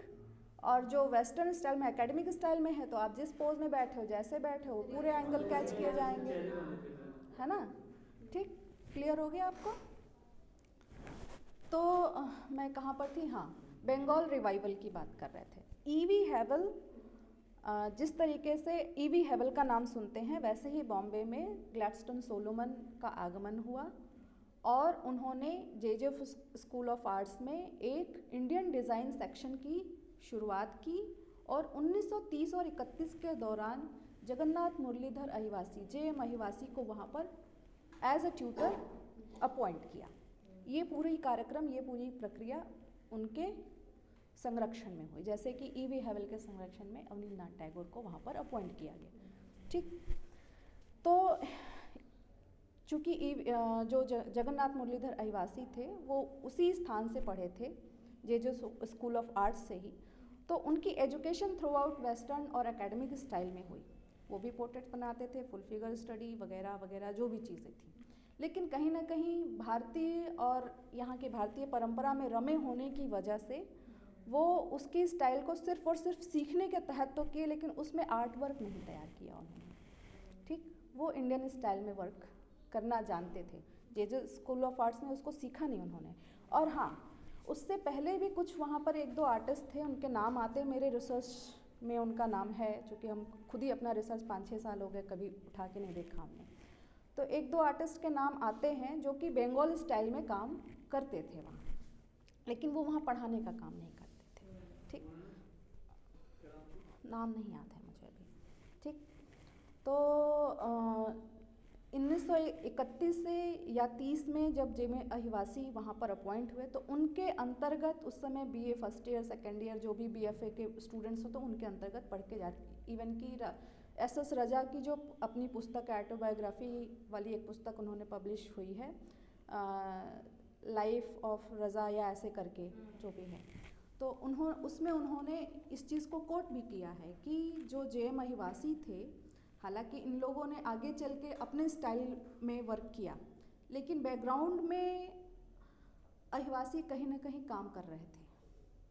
जेएम अहिवासी, जैसे कि लक्ष्मण पै का नाम आता है, एस रजा का नाम आता है, ये लोग उनके पास जाते थे और इंडियन स्टाइल में जिस तरीके से चित्रण किया जाता है, ज़मीन पे बैठ के, गद्दी पे बैठ के, पटरा यूँ रख के और इस तरीके से लेखन और चित्रण किया जाता है, उस स्टाइल में वो विद्यार्थियों को सिखाते हैं। और जो हमारे जितने पद हैं, जैसे कि हम राजस्थानी में बिहारी के किताबों के और जो उनके पदों के आधारित चित्र भी हमें मिलते हैं, वैसे ही चूँकि अहिवासी ब्रज से संबंध रखते थे, उनके जो पूर्वज थे वो ब्रज के रहने वाले थे, फिर वो लोग वहाँ से माइग्रेट होके गुजरात गए, गुजरात से फिर वो पढ़ने के लिए मुंबई गए। तो उनके फादर जो वैष्णव मंदिर होते हैं हवेली, उसमें वो कीर्तन का काम करते, तो ब्रज के जो पद हैं उससे उनका उस पर अच्छी पकड़ थी उनकी, तो वो पदों पे हर चीज़ के लिए वो मतलब रजा ने इसको वो किया है, मतलब कोट किया है कि वो हर एक पद को उसकी व्यंजना भी करते थे। तो इससे क्या होता है कि जो आर्टिस्ट हैं, नए कम उम्र के जो आर्टिस्ट आते थे, वो भारतीय परंपरा किस तरीके से काम करती है ये बताने वाले वही थे। तब जाके वो लोग मिनिएचर आर्ट को अध्ययन करना शुरू किया और अपने नज़रिए से अध्ययन करना शुरू किया कि किस तरीके से किसी चीज़ को व्यंजित किया था। रंगों के आधार, या रंगों की भी व्यंजना होती है, भाव आधारित रंग की व्यंजना। ठीक, और भाव आधारित रंग की व्यंजना हमको वेस्टर्न आर्ट में कौन सिखाता है ना? तो वो चीज़ उन्होंने सिखाई। उनके स्टाइल को किसी ने फॉलो नहीं किया, क्योंकि अहिवासी ने कभी कहा ही नहीं कि तुम मेरे स्टाइल में काम करो। वो एक स्कूल बनाने के काम नहीं किए, लेकिन ये हुआ कि बॉम्बे रिवाइवल का एक काम उन्होंने किया वहाँ पर। और फिर आगे चल के जैसे क्योंकि बंगाल स्कूल जब वो हुआ था, उद्भव हुआ था, उस समय अलग था। ठीक, और जब ये बॉम्बे रिवाइवल का समय है ये अलग था। बीच में आपको 1905, 1920, ठीक, और फिर ये 1920 से यहाँ शुरू हो रहा है, चूँकि वो एकेडमिक स्टाइल का एक बहुत बड़ा सेंटर है, तो वो उसको उतना प्रश्रय नहीं मिला, उसको उतना क्या बोलते हैं फोकस नहीं मिला, जैसे पत्रिकाओं में छपती हैं और ये सारी चीज़, डॉक्यूमेंटेशन उसका बहुत अच्छे से नहीं हुआ। हाँ, लेकिन फिर भी उनका नाम आता है। तो ये एक आपको पर्सपेक्टिव मिलता है कि जो भी रिवाइवल हुए वो सिर्फ और सिर्फ, अभी हम बंगाल स्कूल का नाम लेते हैं, या तो वो और जगहों पे जो रिवाइवल का काम था वो किस तरीके से चला भारत में, और कहाँ चला और कैसे चला, कौन कौन से आर्टिस्ट थे। बनारस में भी रिवाइवल का काम हुआ है ना, लेकिन हमें वहाँ के लोकल लोगों से, पुरानी पत्रिकाओं से एक दो नाम मिल जाते हैं, लेकिन बहुत सही और बहुत सटीक कहीं पर उसका वो नहीं मिलता है। तो ऐसे विषय अगर वहाँ पर रिवाइवल हो तो जाहिर सी बात है कानपुर में भी हुआ होगा, क्योंकि आर्ट का सेंटर कभी ना कभी कुछ न कुछ, कला स्कूल जैसे डीएवी है, तो वहाँ जब से डीएवी है तब से चित्रकला विभाग है, तो क्या वहाँ काम नहीं हुआ? कौन से आर्टिस्ट काम करते थे और किस स्टाइल में वहाँ के आर्टिस्ट काम करना शुरू किए, वहाँ से जो पढ़ के निकले वो कहाँ कहाँ गए और किस तरीके से अभी भी काम कर रहे हैं। तो इस तरीके से चीज़ों को हमें देखना चाहिए, समझने की कोशिश करनी चाहिए, ना सिर्फ हमें वहीं तक सीमित रहना चाहिए जो हम पढ़ते समय, एग्ज़ाम देते समय पर्टिकुलर कुछ किताबों का डाटा पढ़ते हैं और एग्ज़ाम देते हैं, ठीक। तो वहाँ से अब आपको ऊपर और अलग हटना होगा उस टाइम मनोदशा से, ठीक। और फिर खुद उस पर विचार कीजिए आप कि भाई ये क्वेश्चंस आपके दिमाग में आना चाहिए कि अगर वो मूवमेंट वहाँ चला तो क्या कहीं और नहीं चला, पूर्वी भारत में क्या मूवमेंट चल रहा था उसी टाइम फ्रेम में, पश्चिमी भारत में क्या चल रहा था, दक्षिणी भारत में क्या चल रहा था, जो अभी तक हम लोग इतिहास के किताबों में पढ़ रहे हैं उसके क्या वो पूरा डॉक्यूमेंटेशन हो गया और प्रॉपर वे में हो गया है ना, नहीं हुआ है। तो और क्या कर सकते हैं, अगर भारत की सरकार शोध पे इतना ज़्यादा फोकस कर रही है तो हमारा शोध का मकसद भी होना चाहिए, है ना, कि वो चीज़ें जो रह गई हैं उन्हें हम सामने लाएं, ये हमारा मुख्य उद्देश्य होता है, जो चीज़ें रह गई उन्हें हम सामने प्रस्तुत कर सकें। गुजरात में भी अच्छा मूवमेंट चला था, वहाँ पर भी एक काफ़ी प्रसिद्ध आर्टिस्ट हैं, उनका भी नाम आता है, अच्छा मूवमेंट चला था और इंडियननेस वहाँ के लोगों में आज भी बरकरार है, ठीक। और उसी मूवमेंट के तहत फिर वहाँ पर बड़ौदा स्कूल ऑफ आर्ट की भी शुरुआत हुई और मॉडर्न आर्ट की भी शुरुआत वहाँ पर होती है, लेकिन बैकग्राउंड में वहाँ पर एक कुमार पत्रिका वहाँ से पब्लिश हुआ करती थी, इस तरीके से है। तो आप जब हिस्ट्री में जाते हो और थोड़ा सा अलग लोकल स्थान की, जैसे कि गुजरात की पत्रिकाएं आप कहीं खोज के निकालो, ठीक, टेक्स्ट उनकी भले गुजराती मिलेगी लेकिन वहाँ की कौन सी एक लोकल पत्रिका थी जो कला पर आधारित थी, उसको जब आप देखोगे तो वहाँ के मूवमेंट्स के बारे में आपको जानने को मिलेगा, है ना। वैसे ही यहाँ पर कितनी पत्रिकाएं छपती थी, तो उन पत्रिकाओं के उसमें आप जाते हो जब, तब आपको पता चलता है कि कुछ जो हम पढ़ के आए हैं उसके अलावा भी यहाँ काफ़ी कुछ होता रहा, ठीक। कंपनी शैली के कौन कौन से कलाकार उत्तर प्रदेश में काम करते रहे, फिर कंपनी शैली के बाद फिर बंगाल के स्कूल ऑफ आर्ट के अंतर्गत कितने यहाँ कलाकार काम करते रहे, फिर उस मूवमेंट के बाद फिर नए मूवमेंट में कौन सा समीक्षावाद एक चला था भारत में, यहाँ बनारस में, ठीक। हाँ, उनके उस अब तो वो गुजर भी गए तो इस तरह की चीज़ें, तो बहुत सारे क्षेत्रीय स्थानों पर भी मूवमेंट्स चलाए गए, उसे भी आप अपने उसमें देख सकते हो। और ऐसा कुछ नहीं है कि आप जब छोटे विषय लेते हो तो आप, कई बार क्या है ना, हम लोग जब एक विद्यार्थी होते हैं तो हम लोग जो बड़े बड़े आर्टिस्ट हैं जिनकी हम लोग नेशनल लेवल पे नाम और फेम सुनते हैं तो हम लोग सोचते हैं कि हमें उन्हीं पे करना है, ये वाला विषय अच्छा शोध विषय नहीं है। तो ऐसा कभी नहीं सोचना चाहिए कि कोई शोध विषय आपका अच्छा है या नहीं है। आप जब ऐसे विषयों को सुनते हो जो कि कम पॉपुलर हैं तब आप रियल में रिसर्च कर रहे होते हैं, और रियल में रिसर्च करते हुए आप रिसर्च करना जब सीख जाते हो कि क्या मतलब रिसर्च का मतलब क्या है, तो फिर वो आगे के लिए आपको एक लाइन देता है, ठीक। और जो सबसे फेमस है और उनके ऊपर हमने काम कर लिया, हमें चीज़ें आसानी से मिल गई और हमें एनालिसिस करने में भी कोई समस्या नहीं हुई और एक किताब तैयार करके और हम थीसिस के रूप में उसे सबमिट कर दिए, फिर आगे वो चल के उनको कोई लाइन नहीं मिलती, लाइन वहीं ब्रेक, आपको अवार्ड हुई और उसके बाद आप नौकरी कर रहे हो कहीं, बस वहीं तक। फिर शोध के बाद एक ऊपर भी शोध होता है, उसके PDF होती है और जाने क्या क्या होता है। तो वो काम जब आप, जैसे कि एक उदाहरण दें कि मान लीजिए हमने काम किया, किसी एक आर्टिस्ट पे ही काम किया, उनके टाइम फ्रेम से जुड़े हुए जितने मूवमेंट्स थे उसके बारे में भी हमने उसमें डॉक्यूमेंटेशन किया, ठीक। वो आर्टिस्ट जो कि कम पॉपुलर, जैसे कि अहिवासी के बारे में आप नहीं जानते, लेकिन मैंने रिसर्च किया तो मुझे मालूम है कि किस तरीके से मूवमेंट चले और उन्होंने किस मूवमेंट के तहत काम किया, और उस पर काम नहीं हुआ है तो आगे क्या काम किया जा सकता है। फिर उसके बाद मान लीजिए हम काम नहीं कर पा रहे हैं, लेकिन मेरे अंतर में जितने शोध छात्र आएंगे मैं उन्हें बताऊंगी ना, जब मैं समस्याओं से परिचित होंगी तो मैं उन्हें बताऊंगी कि ये एक समस्या है और यहाँ से आपकी शोध की शुरुआत होती है। और जब मेरे एक्सपीरियंस कम होंगे तो हम उन्हें बता ही नहीं पाएंगे कि ये भी एक समस्या है और आपको यहाँ से शोध करना है। तो फिर एक कॉमन टॉपिक मिलता है कि राजस्थान में नहीं क्या बोलते हैं, अजंता की महिलाओं के अलंकरण के आधार पर इस तरीके के कुछ कॉमन टॉपिक्स दिए जाते हैं, जो कि अब बहुत उसकी प्रासंगिकता नहीं रह गई कि उनके वस्त्रों पे हम रिसर्च करें, उनके अलंकरण पे रिसर्च करें, महिलाओं के अंकन पे रिसर्च करें। अरे वो सब तो हो चुका है, अब और कितना जानना है हमें उनके टेक्निक्स पे।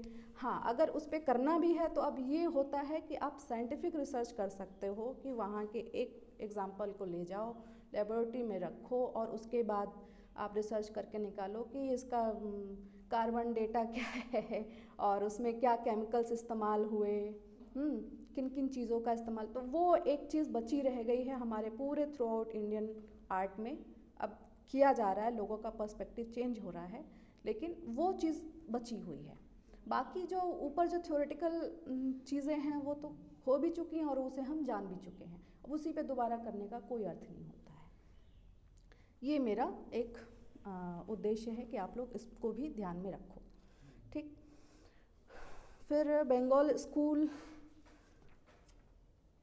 का एक मूवमेंट आपको राजस्थान में भी चला था, एक आर्टिस्ट वहाँ अपॉइंट हुए थे बंगाल के बाद, और रिवाइवल जो है, चलो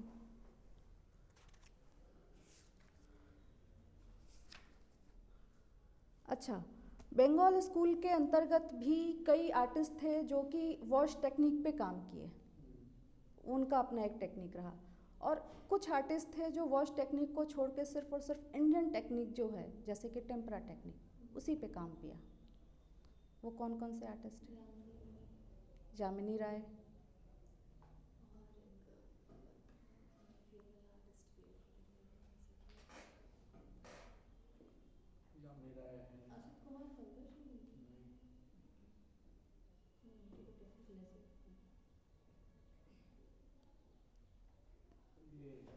कुमार पंकज नंदाल बोस पूरी तरीके से उनकी एक स्ट्रॉन्ग स्केचिंग करते थे। हाँ, स्केचिंग करते थे और टेक्निक सिर्फ और सिर्फ टेम्परा की करते थे। तो एक ये भी हो सकता है कि टेम्परा टेक्निक में काम करने वाले कौन से आर्टिस्ट थे। तो टेम्परा टेक्निक एक अपने आप में अभी तक उस पर बहुत सारे शोध नहीं हुए हैं, टेक्निक बेस्ड शोध नहीं किया गया है। वॉश टेक्निक, टेम्परा टेक्निक या जो भी टेक्निक है इस तरीके से, और थ्रू आउट उसको मतलब कुछ कलाकार आए सामने, टेक्निक में काम किए, लेकिन कंटिन्यू नहीं हुआ। वाई, क्यों नहीं कंटिन्यू हुआ?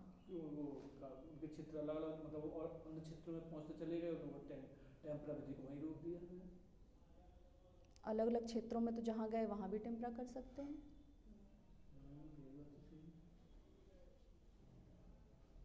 है ना। वॉश टेक्निक में भी एक टाइम पे कुछ कलाकारों ने काम किया, अभी भी कर रहे हैं, लेकिन उतना पॉपुलर नहीं रहा। क्यों, कारण क्या है? मुझे लगता है इनसे बने हुए जो चित्र हैं वो जल्दी खराब हो जाते हैं, इसलिए आर्टिस्ट ने तो इस पे काम क्यों नहीं किया गया कि चीज़ें टिकाऊ रहें?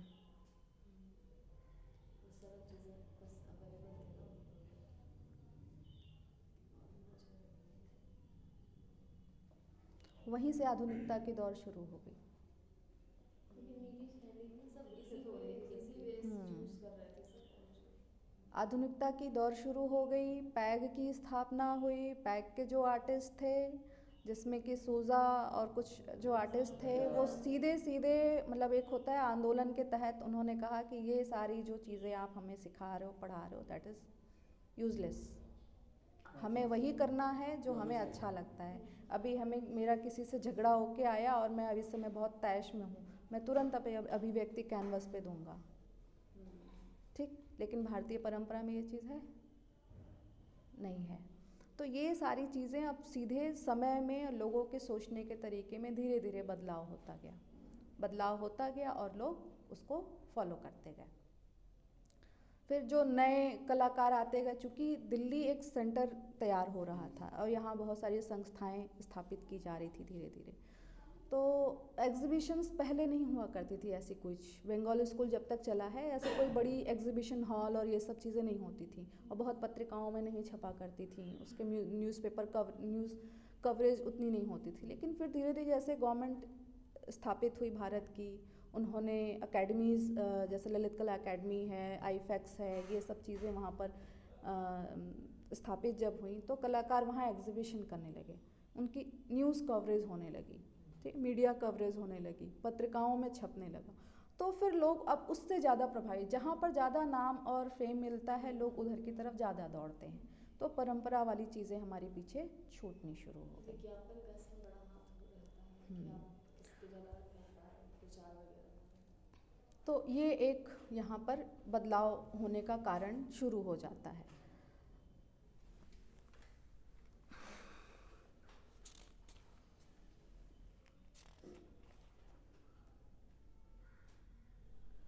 ठीक, तो अब ये बताइए कि जैसे एक उदाहरण है हमारे सामने यामिनी राय, ठीक, यामिनी राय पे काफ़ी काम हो चुका है ऑलरेडी।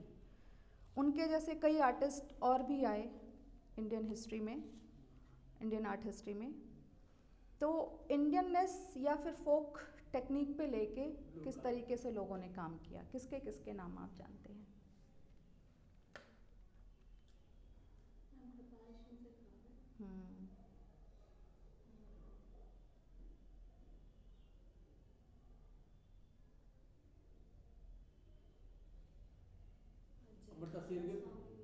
अमृता शेरगिल, लेकिन वो फोक को नहीं चूज किया उन्होंने। लोक कला को तो करती थी। लोक कला कहाँ करती? उन्होंने काम किया है लोक कला पे अमृता शेरगिल ने? नहीं, यहाँ के ग्रामीण जीवन को उन्होंने दर्शाया है। हाँ, और कला में उनके पते थे। उन्होंने ऑयल टेक्निक में ही काम किया है। मधुबनी पे बहुत लोगों ने काम। हाँ, और वो नाट पे खजू श्याम। हाँ, तो ये सब चीज़ें मतलब जो अंतर्राष्ट्रीय स्तर पे जिन्होंने अपना एक मुकाम बनाया, भारत सरकार उन्हें पद्मश्री भी दे रही है, पद्म भूषण भी दे रही है, ऐसे तरीके से जो लोग काम किए, जो कि पूरी अभी भी जो मधुबनी स्टाइल में जो काम कर रहे हैं आर्टिस्ट, अभी भी वो अपने उसी स्टाइल को बनाए हुए हैं, है ना। और उसमें किस तरीके से और कलाकार हैं जो बदलावों के साथ काम किए जा रहे हैं, उसको किस तरीके से, अब क्या है, मधुबनी इतना फेमस हो गया है कि घरों में लोग सजावट में इस्तेमाल कर रहे हैं, फिर उसका फॉर्म चेंज हो रहा धीरे धीरे। ट्रेन में पूरी की पूरी ट्रेन मधुबनी स्टाइल में कन्वे कर दी गई है, चित्रित कर दी गई है। उधर गोंड आर्ट जो है मध्य प्रदेश का, वो भी अब वॉल डेकोरेशन में उसका इस्तेमाल कितना ज़बरदस्त तरीके से किया जा रहा है। इवन कि जो हमारे घर में जो सोफ़ा कवर है, कुशन कवर है, इस पे उनका पूरा ही एक कन्वर्जन हमें दिखाई देता है। इवन कि जो हमारी दुपट्टे हैं, साड़ियाँ हैं, ये एक तरीके से फोक आर्ट था, लेकिन उसका फॉर्म चेंज हो गया।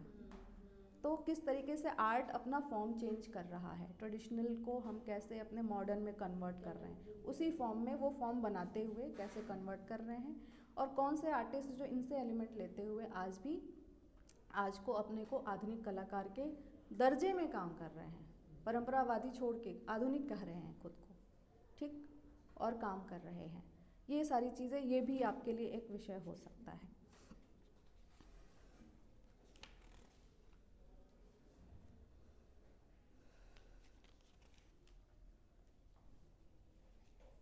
अमृता शेरगिल क्यों बहुत फेमस हुई? What was the reason? इसलिए कि वो यहाँ, वो तो वेस्टर्न कंट्री से आई थी, टेक्निक उनकी वेस्टर्न ही रही। सब्जेक्ट्स इंडियन था। प्रवासी महिला,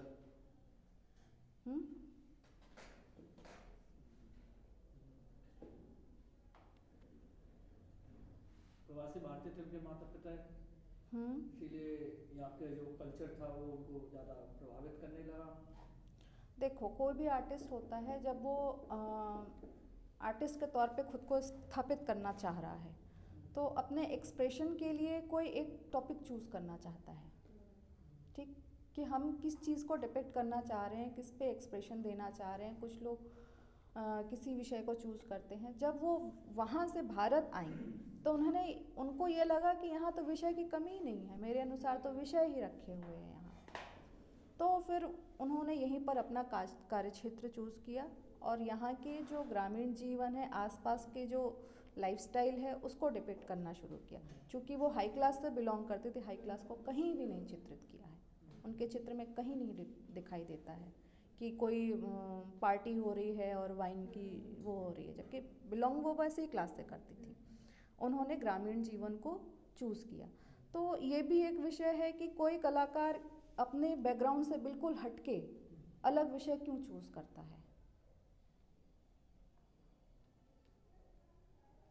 उस जीवन से उनका कोई संपर्क नहीं था, उस जीवन में उनका उठना बैठना नहीं था, लेकिन चित्र बनाने के लिए वो चूज़ करते थे। तो ऐसे भी है। अब हमें एक और चीज़ दिखाई देती है, रविन्द्रनाथ टैगोर का बहुत बड़ा एग्जाम्पल है। पूरे जीवन में वो हाँ रेखांकन किया उन्होंने, पूरे जीवन वो कविताएं करते रहे, आखिर में उन्होंने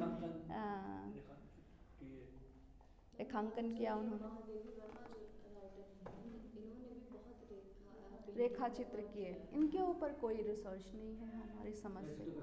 रामधारी दिनकर भी है।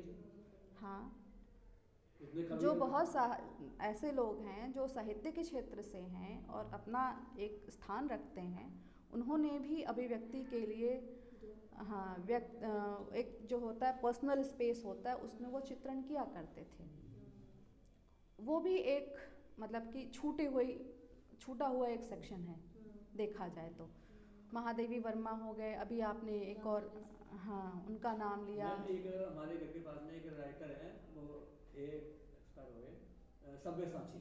हाँ नाम सुना है सब्यसाची। और वो कम्युनिस्ट पार्टी से बिलोंग करते थे, जो भी है ज़्यादा वो नहीं डिटेल्स नहीं मेरे पास। तो वो क्या करते थे, जो पोइट्री करते थे तो उसमें वो अपने आप रेखांकन किया करते थे।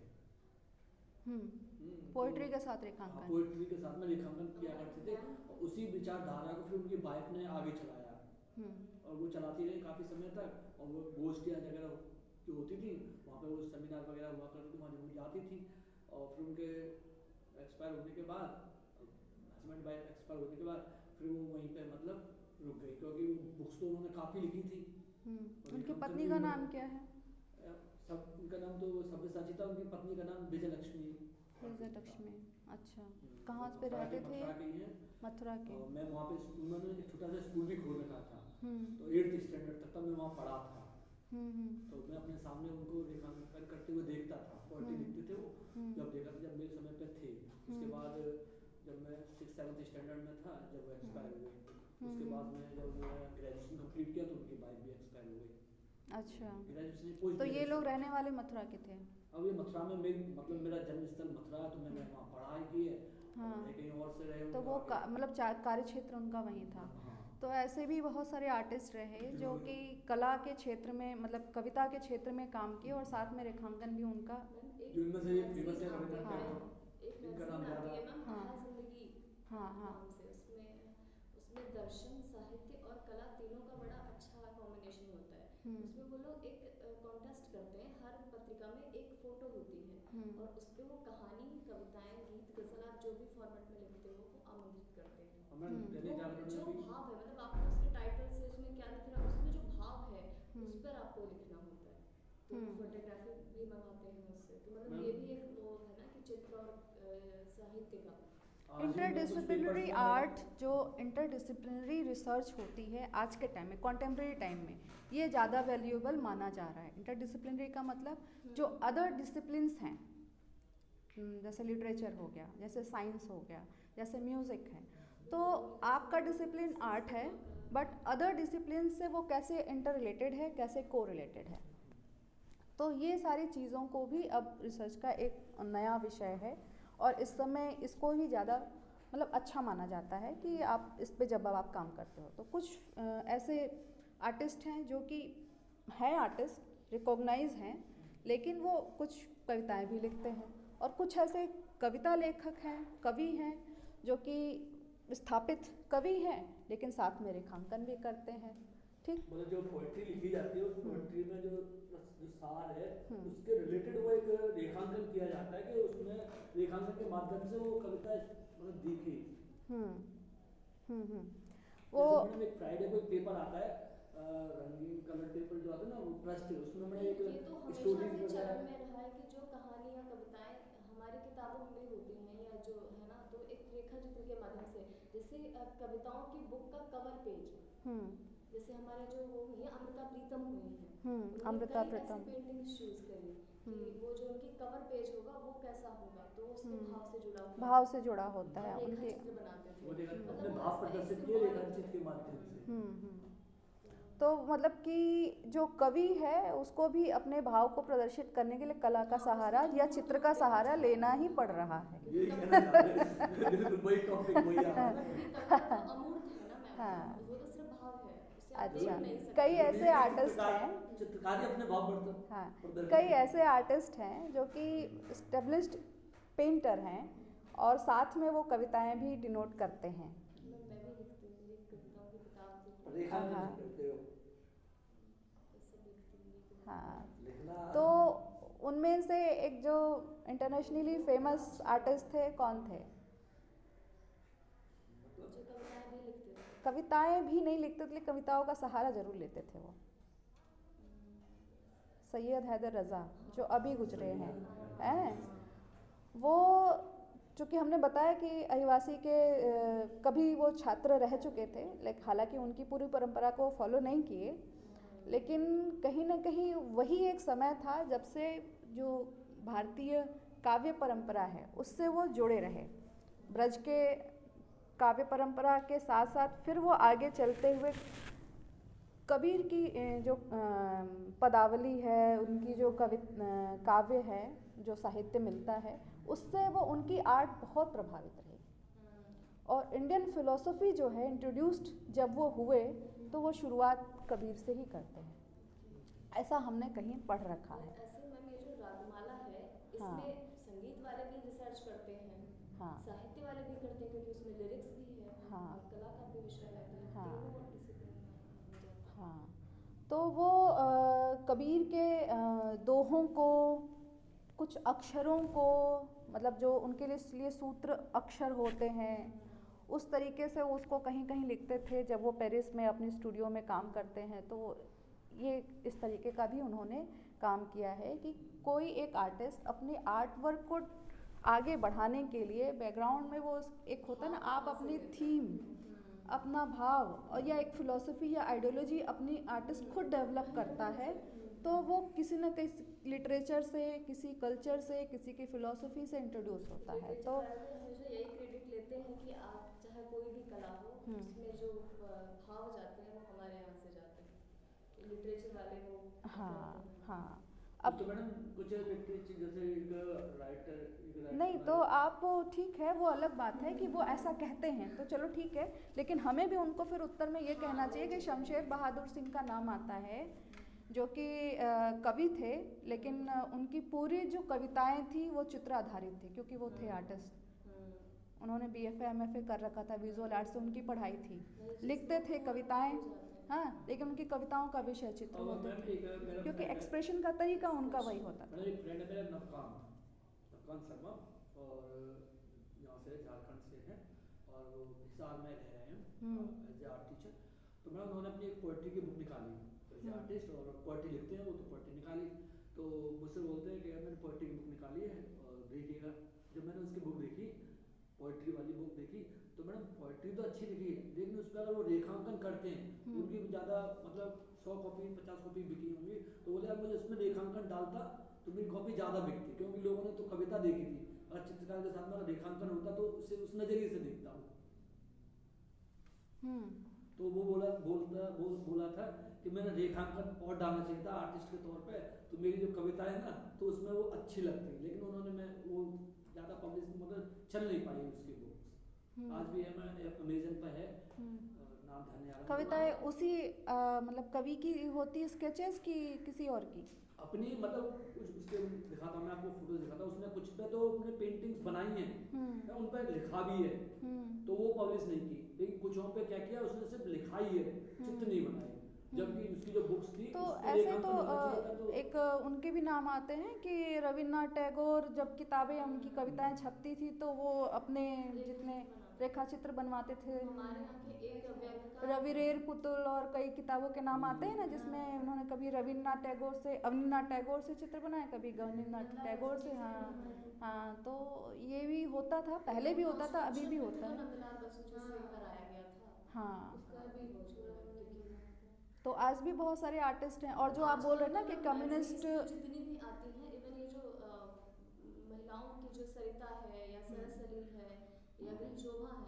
इनमें भी आप देखेंगी कभी पढ़ के तो जो कहानी है उसके बीच में एक चित्र देते हैं, तो बकायदा चित्र का नाम चित्रकार का वो लिखते हैं हाँ हाँ तो वो थीम बनाने के लिए, आप ज़्यादा इंटरेस्टिंग बनाने के लिए आप चित्र का सहारा लेते वो हैं। एक, हाँ, एक मतलब कि दोनों एक दूसरे पर डिपेंडेंट हैं, कहीं ना कहीं खुद को बेटर एक्सप्रेस करने के लिए है। कविताएं चित्र पे और चित्र कविताओं पे बेटर एक्सप्रेशन के लिए एक जगह उनकी ज़रूरत पड़ती है, क्योंकि उसका कोई स्वरूप नहीं है और चित्र की कोई भाषा नहीं है, तो वो भाषा और रूप साथ में मिल बुक का नाम है कलम हूँ मैं, हो जाते हैं। बुक का नाम है कलम हूँ मैं।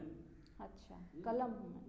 और इस तरीके से बनाते थे जो स्टार्टिंग में मैडम ये, अच्छा, हाँ, ये काफी हमने देखा हुआ है। पोएट्री भी लिखी है, उस बुक में सिर्फ पोएट्री लिखी हुई है, रेखांकन नहीं हुआ। तो इस तरीके से वो ज़्यादा बिक नहीं पाई। आपने जो सव्यसाची जी की बात करी, तो जैसे कि वो कम्युनिस्ट विचारधारा से थे, तो कम्युनिस्ट विचारधारा का एक चीज़ मैं कॉमन देखती हूँ कि वो कविताओं पे, और उन कविताओं पे जो कि आंदोलन, आपके अंदर एक आंदोलन कार्य की प्रवृत्ति पैदा कर सके, हाँ, तो उस तरीके की कविताओं को वो प्रश्रय देते हैं, और साथ में उसके स्केचेस जो कि फोर्सफुली, जैसे मुट्ठी लिए यूं दिखाते हुए, और ऐसी चीज़ें, और जो आपकी व्यवस्था है, वर्तमान समाज की व्यवस्था, सरकार की व्यवस्था, उस वो सिर्फ दोष दर्शन करते हैं, हाँ, सिर्फ कवियाँ देखते हैं, तो इस तरह की चीज़ें वो करते हैं। और बहुत सारे कम्युनिस्ट, मतलब सीधे वो कम्युनिस्ट नहीं हैं, लेकिन उस परंपरा से कहीं ना कहीं इनडायरेक्ट वे में जुड़ गए हैं, तो इस तरीके की परंपरा के वो काम आज भी कर रहे हैं। तो ये भी एक आप देख सकते हो कि कोई एक विचारधारा को आगे बढ़ाने के लिए, है ना, किस तरीके से आर्ट को, आर्ट फॉर्म को और कला के माध्यमों को प्रयोग किया जाता है, और वो भी आपके मतलब कि एक सोच विचार के तहत। जो पैग है, हम जिसको प्रोग्रेसिव आर्टिस्ट मूवमेंट कहते हैं, तो जो वर्ड है प्रोग्रेसिव, ये आता है, हाँ, नहीं, प्रोग्रेस करना ये तो उसका अर्थ है, लेकिन ये शब्द आता है उधर से ही, हाँ, उस विचारधारा से ही आता है। आप देखोगे प्रोग्रेसिव आर्टिस्ट ग्रुप हुआ, प्रोग्रेसिव लेखक संघ हुआ, प्रोग्रेसिव महिला कोई संघ हुआ, इस तरीके से वो वर्ड इस्तेमाल, और नाम उसके साथ, ये प्रोग्रेसिव वर्ड हमेशा ही जुड़ा हुआ मिलता है आपको। तो कहीं ना कहीं अगर जो परंपरावादी कला थी उसको एक खिलाफ, हाँ, उन्होंने काम भी किया, उद्देश्य के तहत पे नहीं, उसको कहीं डॉक्यूमेंट नहीं कर सकते हैं, लेकिन एक बैकग्राउंड में काम हुआ। इम्पैक्ट आपको, क्योंकि उसी विचारधारा के वाले जो वो है ना, सोच के जो चित्र होते हैं वही हमें दिखाई देते हैं। और बंगाल स्कूल के बाद जो एक नहीं, बंगाल में वो कौन सी एक अकाल पड़ा था, बंगाल फेमाइन उसको कहते हैं, हाँ, उस समय भी कला का स्वरूप बदलने का एक बहुत बड़ा कारण था। हाँ, असर पड़ा इसलिए क्योंकि जैसे कि हम अपने भारतीय परंपरा में उस समय जितने कलाकार थे बंगाल आर्टिस्ट के, तो वो देवी देवता, मतलब क्रिटिसिज्म था ये एक, कि अभी भी वो देवी देवताओं के चित्र बना रहे हैं, और वर्तमान में हमारा जीवन किस तरीके का, हम अकाल में भूखे मर रहे हैं, और जनता एकदम दयनीय स्थिति में है, और चित्र भगवान के बनाए जा रहे हैं। तभी एक आर्टिस्ट थे पारितोष सेन, जिन्होंने गणेश जी को, एकदम सूखे हुए गणेश जी को बनाया। तो अब भाई अकाल पड़ा है और भगवान, मनुष्य को खाने को नहीं मिल रहा है, तो फिर गणेश जी को भी सूखे हुए फॉर्म में बनाया गया, डिपिक्ट किया गया। हाँ, लीनो कट में ये इस तरह के काम किए, तो उस समय जितने प्रिंट मेकर्स काफ़ी अच्छा काम किए हैं इस वे में, और उनका सोमनाथ होर का नाम आता है। अपना सब्जेक्ट भी बदलते रहे हैं काफ़ी अगर उससे तुलना करें तो ज़्यादा बदला है उन्होंने, समसामयिक ज़्यादा रहे हैं। तो एक मतलब टाइम के बाद फिर समसामयिक होने का एक दौर चला कलाकारों के अंदर, कलाकार दल, फिर उसके अंतर्गत कलाकार दल स्थापित किए जाने लगे, और प्रोग्रेसिव आर्टिस्ट मूवमेंट, और उसके बाद भी फिर शिल्पी चक्र और बहुत सारी चीज़ें आई हमारे देश में। तो ये इस तरीके से हमें एक मूवमेंट मिलता है। 1.5 घंटे की क्लास काफ़ी लंबी क्लास हो जाती है। बस 5-6 मिनट और बचे।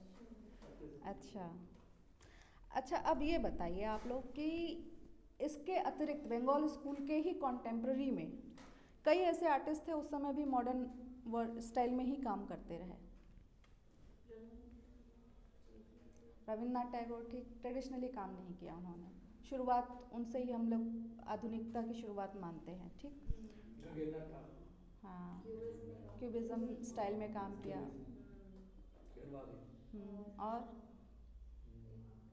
क्या इस पे कोई काम हुआ है अभी तक कि अपने टाइम फ्रेम से बिल्कुल ही अलग स्टाइल में कोई आर्टिस्ट कैसे काम कर लेता है, जबकि वहाँ आर्ट मूवमेंट में बंगाल स्कूल चल रहा है और उसी परिवेश में वो हैं लेकिन बिल्कुल अलग काम कर रहे हैं। ठीक, उसके बाद ठाकुर आते हैं जो उन्होंने गढ़वाली शैली में मतलब भारत में सबसे पहले कार्य किया। उससे पहले तो कोई है नहीं। मुकुल चंद्र डे, हाँ, उन्होंने भी अच्छा काम किया। टाइम पीरियड में सबसे पहले इन्हीं का ही आता है ना। हाँ, इन्हीं का आता है सबसे पहले।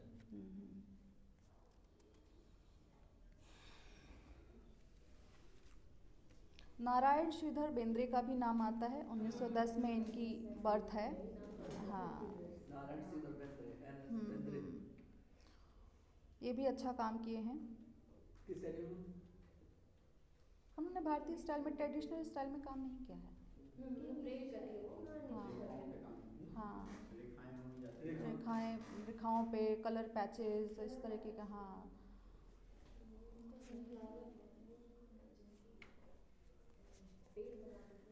अच्छा, बंगाल स्कूल में कौन कौन सी महिला आर्टिस्ट थी?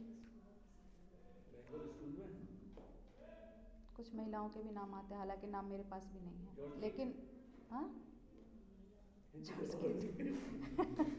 जॉर्ज किट महिला आर्टिस्ट थी।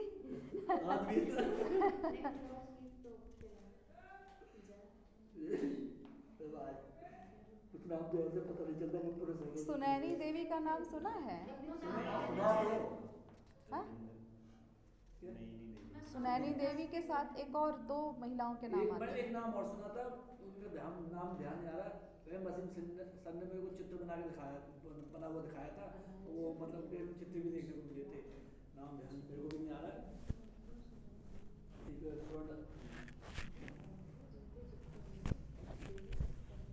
कौन? ध्यान नहीं आ रहा। अच्छा, तो कई ऐसे महिला कलाकार भी रहीं बंगाल स्कूल में ही और कई भी जगह जहाँ काम तो उन्होंने अच्छा किया लेकिन उनके काम को कहीं भी एक्सपोजर ही नहीं मिला, तो हम उनके बारे में जानते हैं जबकि काम उनके बहुत अच्छे हैं। कई ऐसे किताबें हैं, जैसे कि रतन परिमू की एक किताब है, अच्छे राइटर हैं, इनकी किताबें आप लोग सर्च करिएगा, इसमें आपको थोड़ा सा टेक्स्ट बुक से अलग आपको मैटर मिलेगा। रतन परिमू, परिमू, PARIMOO।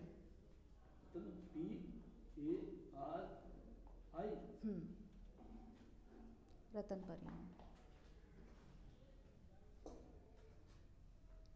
तो इनके ऊपर भी आपको अच्छा मतलब इनको आप पढ़ो तो अच्छी जानकारी मिलेगी और आपको कुछ अलग पर्सपेक्टिव। हाँ, बहुत राइटर्स हैं, लेकिन जो टेक्स्ट बुक अभी तक आप लोग पढ़ के आए हो ना, वो आपके शोध कार्य में कहीं काम नहीं आएगा। और 6 महीने का जो ये कोर्स वर्क है, इसके बाद आपके लिए एक ही सबसे बड़ी समस्या ये है कि कौन सा रिसर्च टॉपिक चूज़ किया जाए। क्या आप लोग पहले से कुछ चूज़ करके रखे हो या आपका कोई एक क्षेत्र रहा है जो मतलब विशेष इंटरेस्ट वाला, तो जिस पे काम करना है, तो आप उसको चूज़ करते हो, तो क्यों चूज़ किया आपने? आपके पास कारण होना चाहिए। आपने क्या चूज़ किया है? कुछ सोच रखा है, कुछ विचार किया है?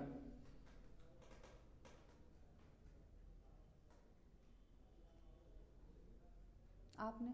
मुझे तो लिटरेचर में बहुत इंटरेस्ट है, मतलब एक बैकग्राउंड से आप आते हो, खुद भी करते हो, तो आप ऐसे काम कर सकते हैं। हैं। हमेशा इंटरेस्ट जैसे अभी जो आप बात हाईलाइट की आपने बार-बार कि जो कंटेम्परेरी हो रहा है या जो सोसाइटी है उससे अलग कभी-कभी आर्टिस्ट क्या करता है, सिर्फ मनोदशा अपनी चित्रित कर रहा है। मतलब जब आप देखोगे उसमें तो क्या है, वो सिर्फ मानसिक स्टेजेस हैं, तो ऐसे आर्टिस्ट कितने हुए हैं, उनको उन पे रिसर्च किया जा सकता है, मतलब मुझे इस तरह में भावपूर्ण जो हो सकता है, यदि वो literature भावपूर्ण में- अभिव्यक्ति जो है हाँ, कलाकारों की, हाँ उस पे वो कलाकार या वो साहित्यकार जो कला को भी एक भावपूर्ण अभिव्यक्ति करते हैं। मैंने रखा था मथुरा की मूर्ति कला में वस्त्र आभूषण एवं केश सज्जा का कलात्मक दृष्टि से अध्ययन। ये आपका खुद का टॉपिक है या किसी ने सजेस्ट किया हुआ है? सजेस्ट किया है मैंने।